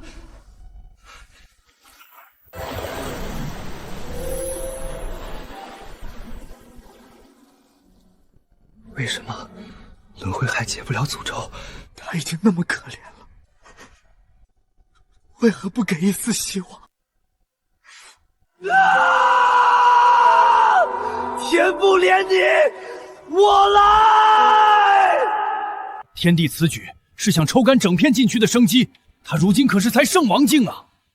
这天道修行法竟然如此逆天，简直不可思议！以整个长生世家的底蕴去成全一人，天帝可真是暴殄天物。难道这血脉诅咒才是我青丘一族的衰败根源？来！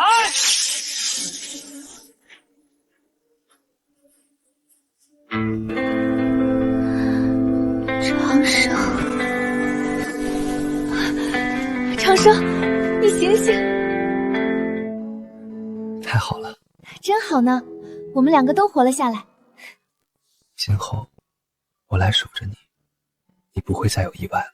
我们走吧，我知道一处很美的地方，如今摆脱血脉诅咒，倒是想去那里看看。怎么可能？这小狐狸竟然和白帝陛下一模一样，神韵也几乎一模一样。这世间真有如此巧合的事情？怎么能和本帝如此相像？你等再看本宫，本宫便将你等的眼珠子挖出来。小狐狸的确是和白帝陛下相似，但仔细看去，他根本没有功德庇护，根本没受到天道眷顾。你们不要联想了。天帝，你有你的小狐狸，但本帝也有本帝的白素，总有一天要将它拿下。感觉今后人生一片美好啊！我想吃好多好多东西，想去好多好多地方看看。对了，你就没有想去做的事情吗？我儿时家破人亡，若想做的，便是找到杀害我父母的仇人。除了这个呢？等妹妹回来。还有呢？就是和江明皇喝一顿酒。还有呢？你就没想过找个心仪的人，一起去看看日出日落，一起去看红尘百态吗？这就是你心心念念的地方。是啊，当初我途经这里，血脉诅咒发作，疼痛难忍，心生死志。可看到这些美景，就想着天下有那么多美丽的地方，我都还没见过呢，怎么能寻死呢？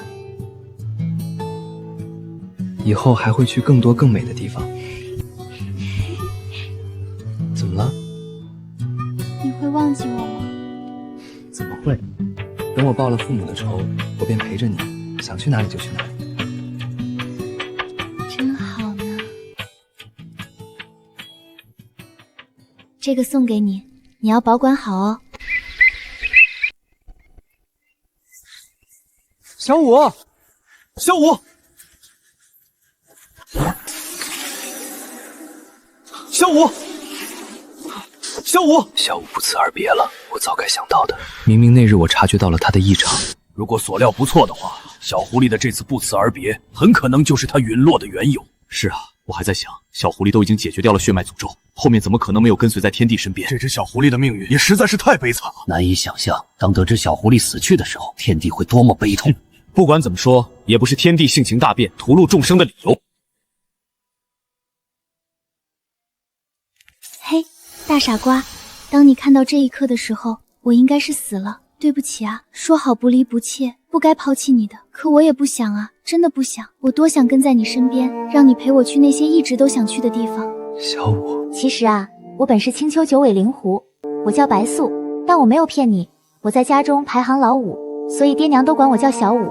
我父亲是青丘妖皇，可遭遇了妖族动乱，金乌一族杀了父亲，族人、哥哥、姐姐也都死了，只有我是九尾灵狐才活得更久，但也被那老金乌中了血脉诅咒。本来我以为解开诅咒就没事了，可直到今天，那老金乌通过母亲的血脉感应到了我，他以母亲相要挟，让我前往汤山。我知道我一定会死，但我不怕，我只是有些舍不得你。长生，我知道你的性格，我死后你肯定要为我报仇，但我不想你去冒险。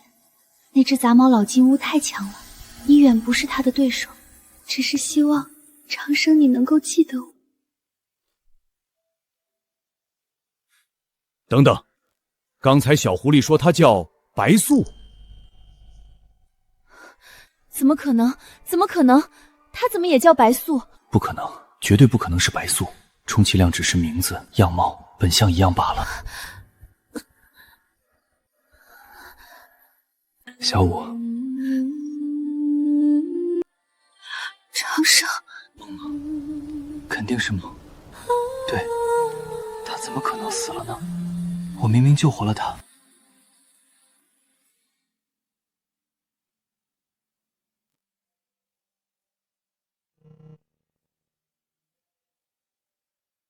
此去斩地。天帝怎么敢的？那个时候，他所需要面对的可是一尊大帝呀！大帝超脱诸世，游历时空长河，哪怕一个眼神，便足以让无量生灵点血。这个时候的天帝，哪怕能抗衡至尊，但在大帝面前，依旧和蝼蚁无异啊！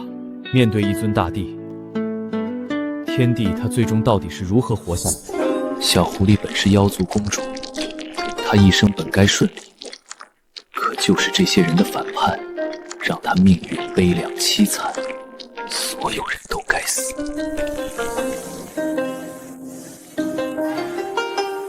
来者何人？此乃我妖族国度，安敢如此屠戮？原来这便是天地血洗妖族的由来。妖族大胜，圣王陨落成雨，难怪后来的妖族会落寞到这般地步。天帝这一生背负的骂名太多了，真是没想到所谓的血洗妖族，竟是如此。原来是这样的吗？原来是为我青丘一族背负的骂名。诚臣天帝血洗妖族情有可原，但天帝后来对北玄修士还有惨烈屠杀，但这和本皇有什么关系？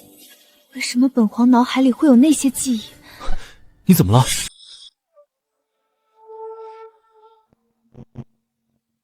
请金乌大帝赴死！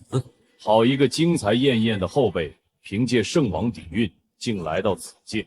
不过你想杀我，凭你境界，还远远不够。那现在呢？不错，为何非要杀白素？你可知青丘灵狐一脉的秘密？我不想知。世人皆知青丘九尾灵狐是妖族天生皇者，殊不知青丘九尾灵狐之血乃是妖族打破地路、正道不小的捷径。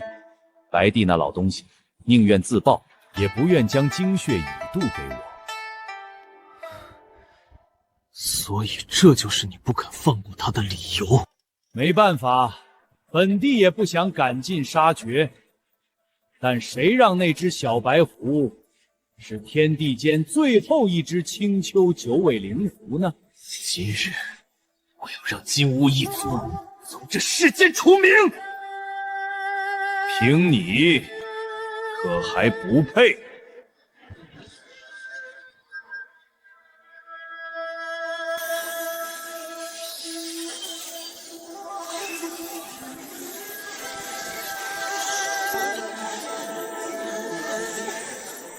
此次着实妖孽，法门奇特无比，本帝竟然落于下风。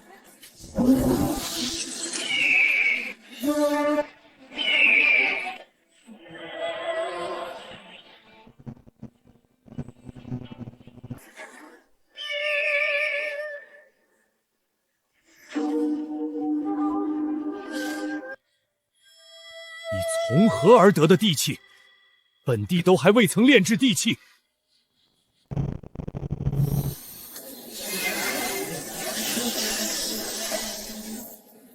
请金乌大帝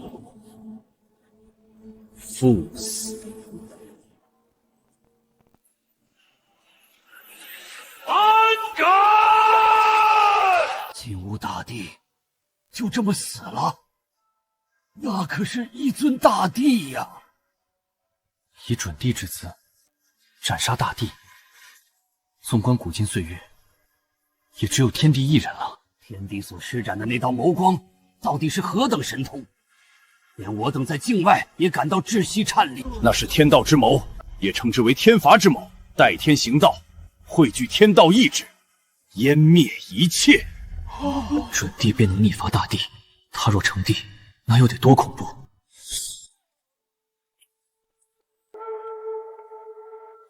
小狐狸家破人亡，那么我便让你金乌一族在这世间绝脉。太阴圣体，夫君惨死，10个孩子喋血虚空，我要将你千刀万剐！活着吧，好好体会绝望的一切。白素曾经遭遇的一切，也该让你们尝尝。咒你不得好死，咒你一生孤独，咒你爱而不得，咒你遭人不浅，咒你叛亲离！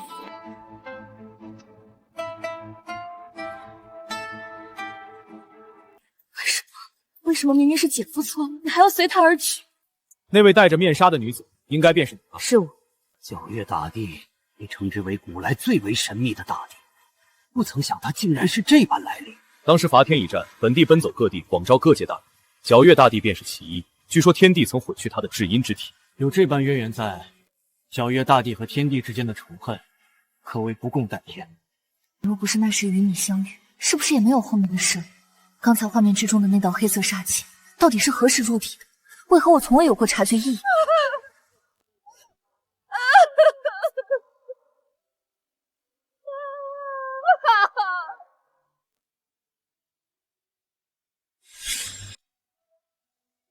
母亲？怎么会是母亲？一样的容貌，一样的弧身。不，绝不可能是妖皇陛下。那个白素已经死了，妖皇陛下还好端端活在这里。可这一切又该如何解释呢？其实到头来，小狐狸就是妖皇白素。来了。你知道我要来。小五说过，他死后可能会有个傻子来找他的，应该你就是那个傻子吧？他才是那个傻子，为什么不早点告诉我？这孩子一生孤苦，好不容易摆脱了血脉诅咒，却因为我落到这般田地，我早该死的，早就该死的。小五曾有遗言，死后以白布遮尸，不要让那个傻子看到他，他要让他的记忆中永远是分别时的他。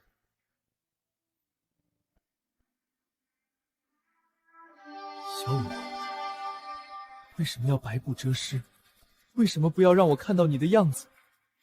在我眼中，你始终如一，无论是之前还是现在，我怎么会忘记你？你喜欢青春，我便向上天为你夺来不老容颜。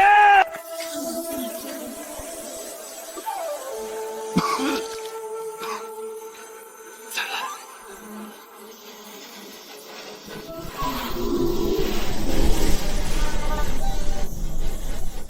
准帝不可，那便大帝。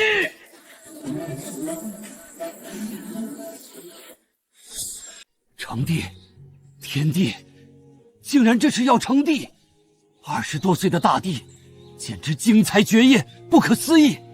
可成帝之后，便能逆火死人了。不成帝，便没有希望。或许，他只是想要试一试。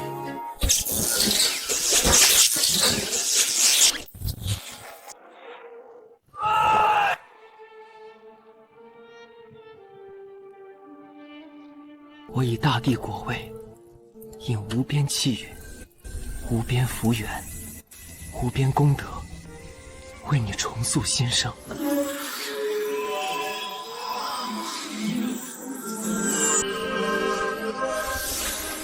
天不怜你，我来。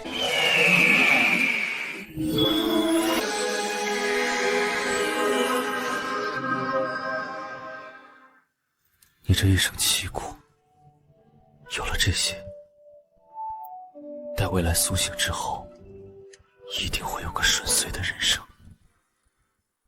他或许要沉睡很久很久，但总归会有再醒来的一天。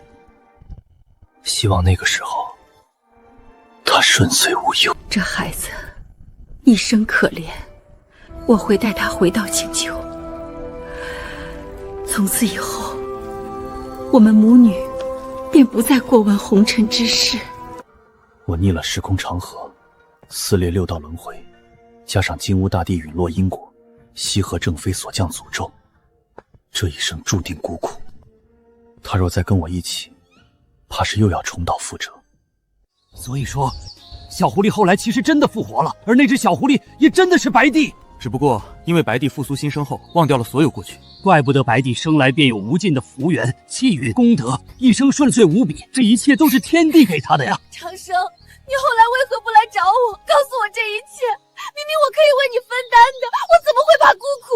白帝莫要伤心，诚然天帝他曾经对你有过真情，可后来他可没少迫害过你。滚！你懂什么？明明我的一切都是他给的，凭什么劝我？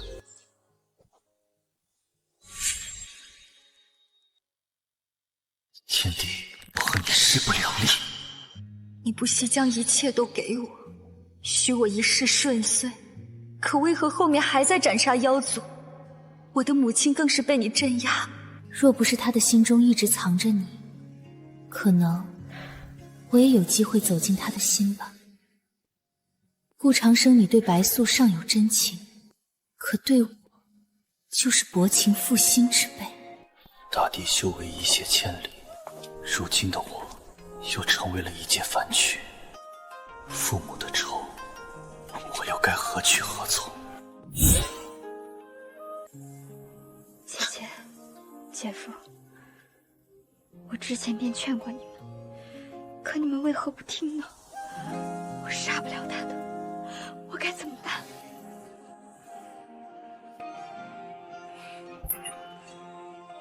既然你杀了我姐姐和姐夫，索性你连我也一起杀吧。当初我初入凡尘，不谙世事，只知道人间有善恶，人分好坏。我姐姐、姐夫罪有应得，所以我才迟迟对天帝下不去手。皎月大帝性情纯良，赤子心性，何该如此？如此说来，月神和天帝之间的恩怨，是因为他毁了你的至阴圣体。他将我丢在太阳星上，封我修为，镇压了3000年。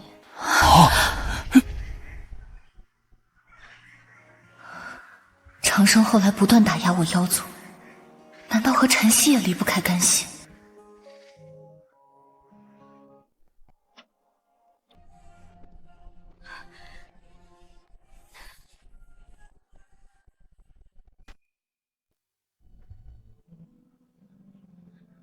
你还要跟我多久？你已经跟我7天7夜了。即便你是妖族，但也会死。你杀了我！神经病！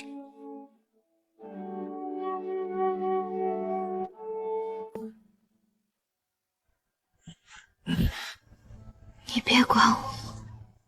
我和你姐姐的仇已经解决，你也并不想为他们报仇。所以我和你之间没有任何瓜葛，也没有仇怨。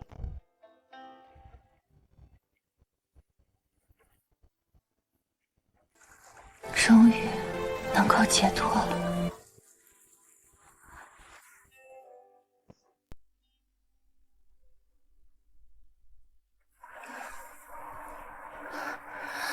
你怎么又回来了？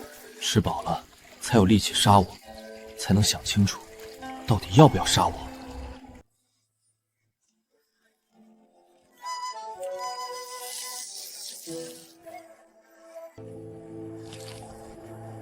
怎么样？还可以。我之前可是给某个家伙烤了很久的肉。你要去哪里？看人间。天帝他自挖根骨，毁了道基，自毁剑心，破了道胎，连天道修为也一去不复返。后来到底是如何成为大帝的？天帝应该是万古以来最妖孽的天骄了，至少走了4条路，每条路都是大帝之资。长生他受无尽因果所累，背负恶毒诅咒，若不是我，也不会如此。诸位可别对天帝心生恻隐，别忘了他后面是如何屠戮北玄修士的。从现在来看，天帝并非大奸大恶之辈，反而每件事都另有隐情苦衷。或许你等说这话之前，可想过那些被屠戮的无辜北玄修士，莫要被天帝的表面所骗。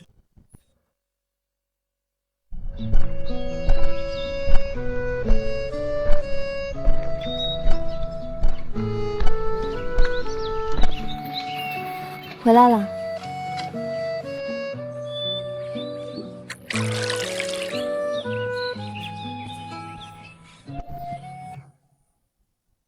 慢点儿。顾叔、顾婶儿，我娘给我生了个妹妹，我爹说让我把这些给你跟婶婶送来。好。对了，顾叔，我爹还说了，让你跟婶婶明晚去家里吃酒。3年了，当初只是一个念头，没想到自己在这里一住就是3年。看人间，便是看红尘百态。没想到啊，天帝当初自汤谷一走，便留在这个村落整整3年。我怎么感觉天帝像是在经历另一种修行啊？怎么回事？明明晨曦和天帝之间有仇怨，怎么这3年时间里却男耕女织，相敬如宾，真要处成夫妻了？皎月大帝貌似很喜欢那里的日子，怎么？莫非妖皇在意？哼，凭什么他和长生能被当作夫妻？我打算离开这里了。那么快吗？打算去外面的世界看看，看看这所谓的人道能否走通。家里还有几匹布，明天去集市上卖了吧。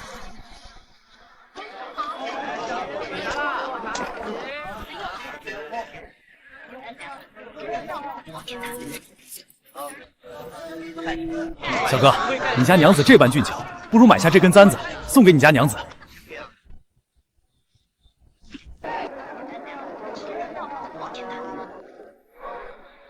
真美。这要走吗？始于村子，那便终于村子。你我分别，便在那里分别吧。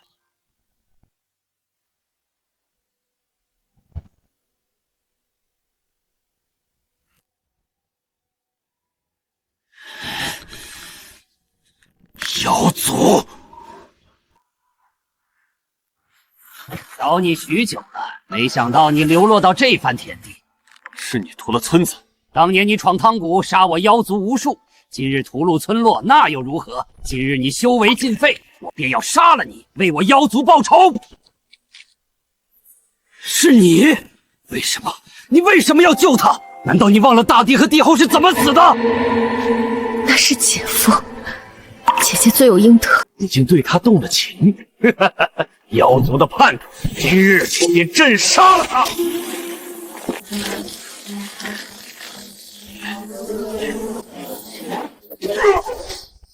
这些年我一直想不明白何为人道，但今日看着他们惨死，却是明白了。所谓人，便是生生不息，薪火永存。今日，我便凝聚人间之意，以人间之剑斩你！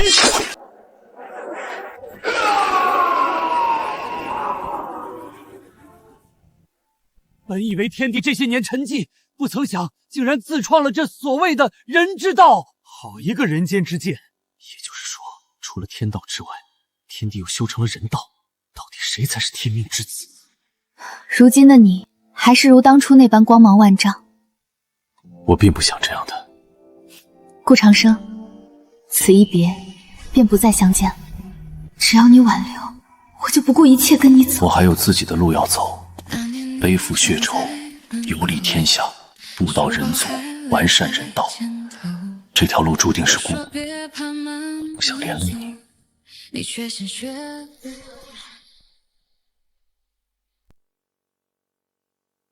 这方天地，万族争锋，人族传弱。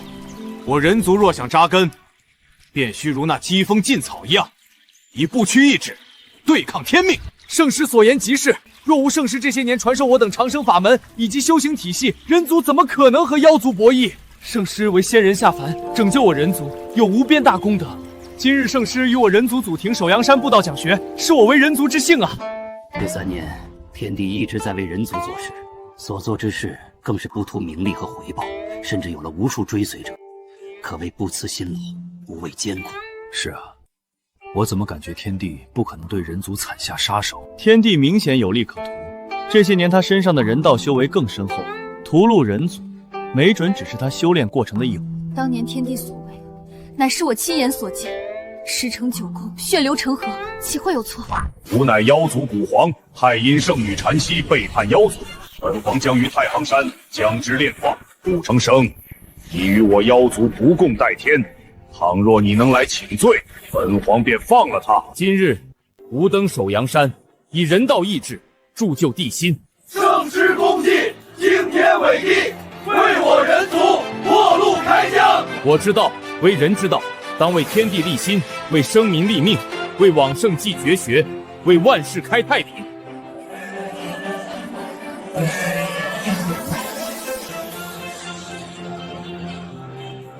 今日吾顾长生，正人道，人之道，意志不灭，心火永存。人族孱弱，如同蝼蚁。可今日之后，当凝聚人族意志，天行健，自强不息，与天地与万族博弈。拜见人皇，愿我人族人人如龙，薪火永存。人人如龙，薪火永存。好一个人人如龙，薪火永存！天帝于上古时期为人族开路拓道，这般大义志、大宏愿，当受后世众生崇拜仰望。你等不觉得天帝很虚伪吗？前脚为人族赐下大道真言，后脚就大肆屠戮人族。天帝以人道气运为根基，按理来讲，不可能说屠戮人族，这无异于自毁根基。其中是不是有什么隐情？莫非你等觉得皎月大帝撒谎，亦或者曾经亲眼目睹那些残景的修士在冤枉天帝？长生，你敢！若你踏出那一步，本皇便立即将禅曦斩杀。半步大地足矣，我已于世间无敌，杀你如灭蝼蚁。今日，吾以人皇印镇压我人族气运，愿我人族亘古长存，薪火永恒。为了太阴圣女禅曦，天帝又放弃了成帝，甚至连人皇印这件仙器也舍弃了，只为在未来的大势之争中，让人族有一席之地。不得不说，长生对人族、对禅曦已经足够好，没得说了。这该死的天帝，到底什么时候才屠戮人族，招惹众怒？天帝杀人乃月神亲眼所见，月神不可能会诓骗我等，对吧，月神？爹爹，顾长生，想不到你真敢来！我妖族万古底蕴被你这厮倾荡一空，今日本皇便以你之血祭我妖族无数英魂。这便是半步不朽吗？不朽境，可是整个北玄大陆修士所追求的最终境界。太可怕了，即便是不在一个时代，也能感受到那种毁天灭地之威。这应该是那个时代妖族最恐怖的底蕴了。这是我未曾见过的大敌，在其面前，大地也好似蝼蚁。那天帝，他是如何战胜这位妖族古皇的？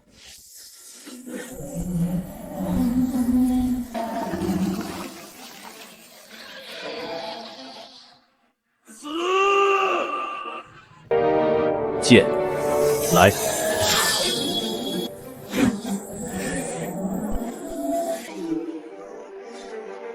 不敢想象，一尊半步不朽的存在，竟被天帝一剑斩了。若是天帝晋升大地境界，不知又会有多恐怖。天帝多次放弃大地骨灰，或许他后面便再没证到大地。也就是说，当初我等集结诸多大帝讨伐地宫的时候，天帝或许还没有成就大帝。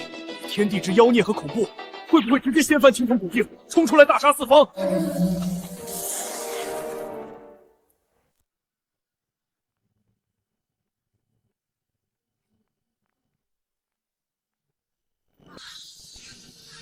妈妈，你卑鄙的！顾长生，我倒要看看你今后如何选择，斩他便是斩他！长曦身上发生了什么？为何没有任何异常？这诅咒是何意思？斩他便是斩他。那位妖族古皇对月神做了什么？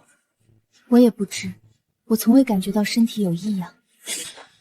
那时我陷入沉睡，只知道被一位妖族古皇镇压。等我苏醒后，才知天帝他救了我。你等可还记得，当初在扶桑殿内，羲和正妃自焚之际，便有一道类似煞气冲入月神体内。当时是有这么一道煞气，可和那位妖族古皇有何关系？我差点以为要见不到你。今后的路，我陪你一起走吧。那你不许再离开我了。后面我会在守江山隐居，参悟人道。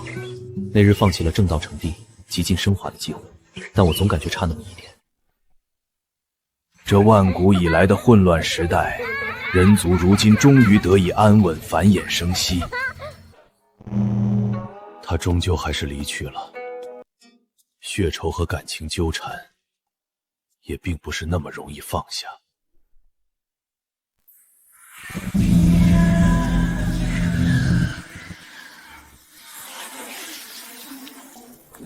何人屠戮我人族？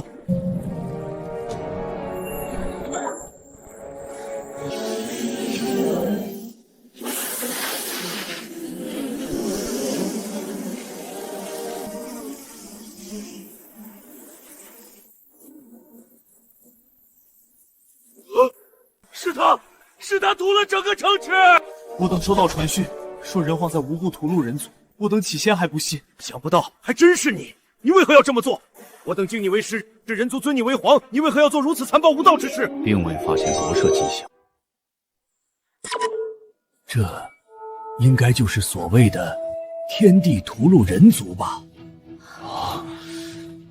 可在我等的视角里，天帝从未离开过人族祖庙，这必然是有人在污蔑陷害。此城没有，但并不代表别的城池没有。你们可别忘了，天帝本身就是残暴无道之人。你难道没看见，明明天帝没有血洗此城，可这里的人仍然在指着他，说他是凶手？难不成月神亲眼所见，还能有假？此城之事，我的确不知。不过当年天帝血洗人族疆域，身后伏尸百万，我确实亲眼目睹。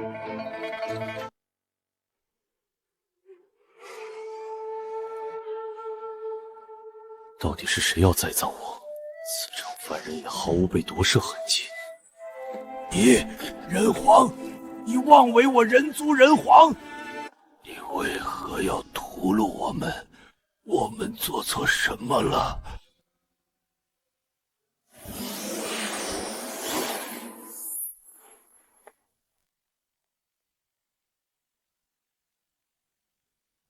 人皇，当真是你！我等听到风声时还有所不信，别想来你的实力无双，镇守九州，其余种族不敢逾越颁布。人族遭此大难，除了你还能是谁？亏我等修士同胞还对你如此爱戴。人皇血洗人间了，快跑啊！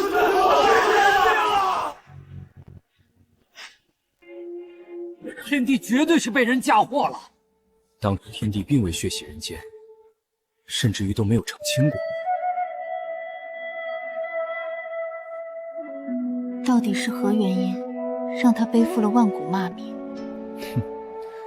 有没有可能，这场血洗人族的浩劫，根本就是天帝默许，甚至可能是他在背后推动的？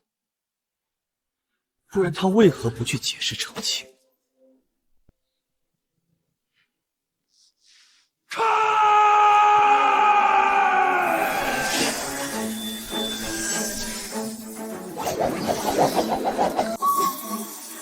王后，之后的事情我已经部署好了，必然保证让他身败名裂，千夫所指。而你只需要做好我们约定的事。我要他一生孤苦，我要他生不如死，我要他爱而不得，我要他众叛亲离。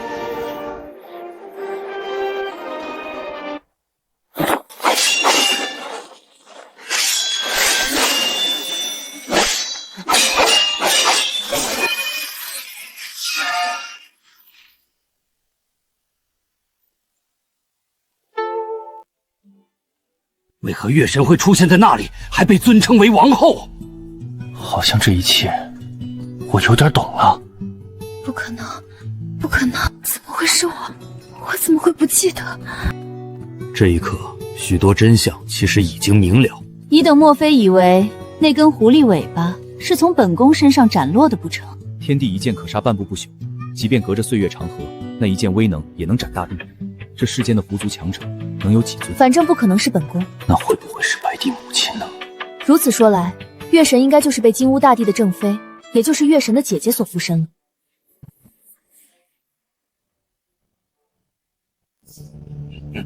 顾长生，我说过，要让你生不如死，一生孤苦，让你爱而不得，让你遭人不浅，让你众叛亲离。是星禅曦的姐姐。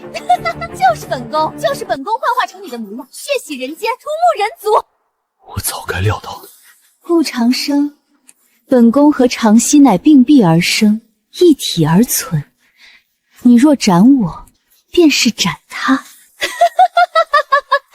你舍得吗？你能奈我何？斩我便是斩他。此前那位妖族古皇也曾说过这话。所以说此局早在一开始就已经布下了。这一切的骂名和罪恶，都是天帝替你背负了。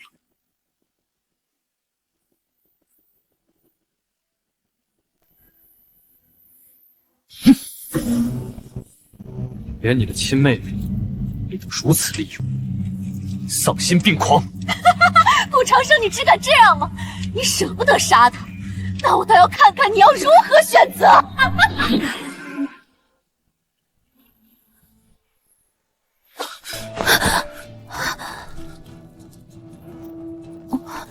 头好疼，发生了什么？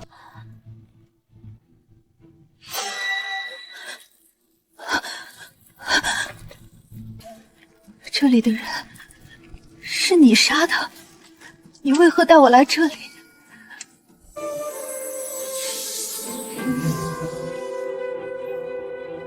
所以，这便是月神所看到的天地血洗人族的真相。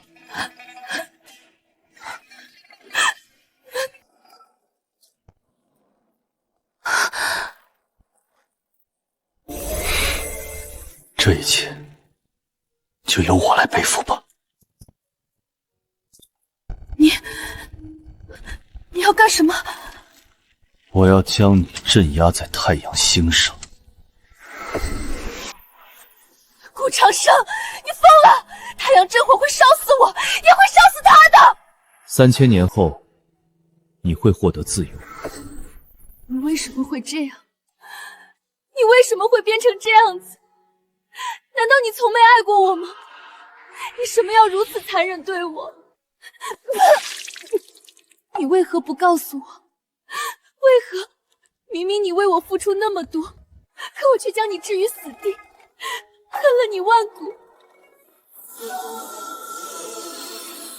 你默默保护了我一生，从不亏欠于你，可到头来我却联合外人要杀你。今日我便要助长生脱困，我要他活，谁若拦我，不死不休。月神莫要自误，诚然天帝为你背负太多，可你的姐姐不也因为他而死吗？我已无颜面对他，我当该拔剑自刎，向人族谢罪，向他谢罪。但今日我只要他活。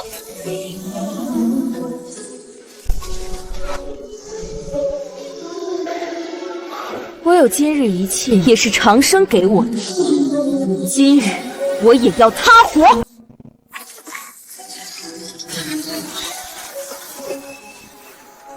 今日谁阻拦我救出哥哥，谁便是我的生死大敌。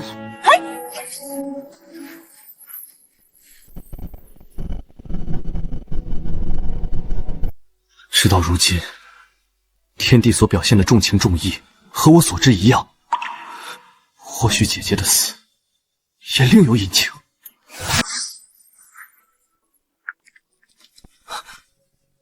你们疯了！好不容易将天帝给镇压，你若是将他给放出，你们都将是3界的罪人。我不管，今日我便要放出长生。怎么可能？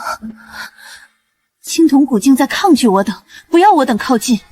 难不成青铜古镜还有自我意志不成？他在阻拦我们？好一件无上仙器！看来任凭天地道行通天，也不可能脱困。你们直到现在还看不出来吗？师尊并不愿意出来。看看你们的嘴脸，你们也配得到师尊的爱。不错不错，师尊为你挖去仙骨，为你延续仙路，没有他哪来的你？他待你如近亲，可你呢？师尊他为你血屠万灵，为救你横渡雷海，废了大地道宝，许你顺遂一生，你是如何对他的？我最讨厌的就是你，永远一副人畜无害的弱女子模样。师尊为你背负众生辱骂，你又对他做了什么？师尊他这一生背负的太多了，他太苦了，无人理解，无人信任，最亲最爱的人也唾弃他，背叛他。若非他早已心死，你们又怎么可能镇压他？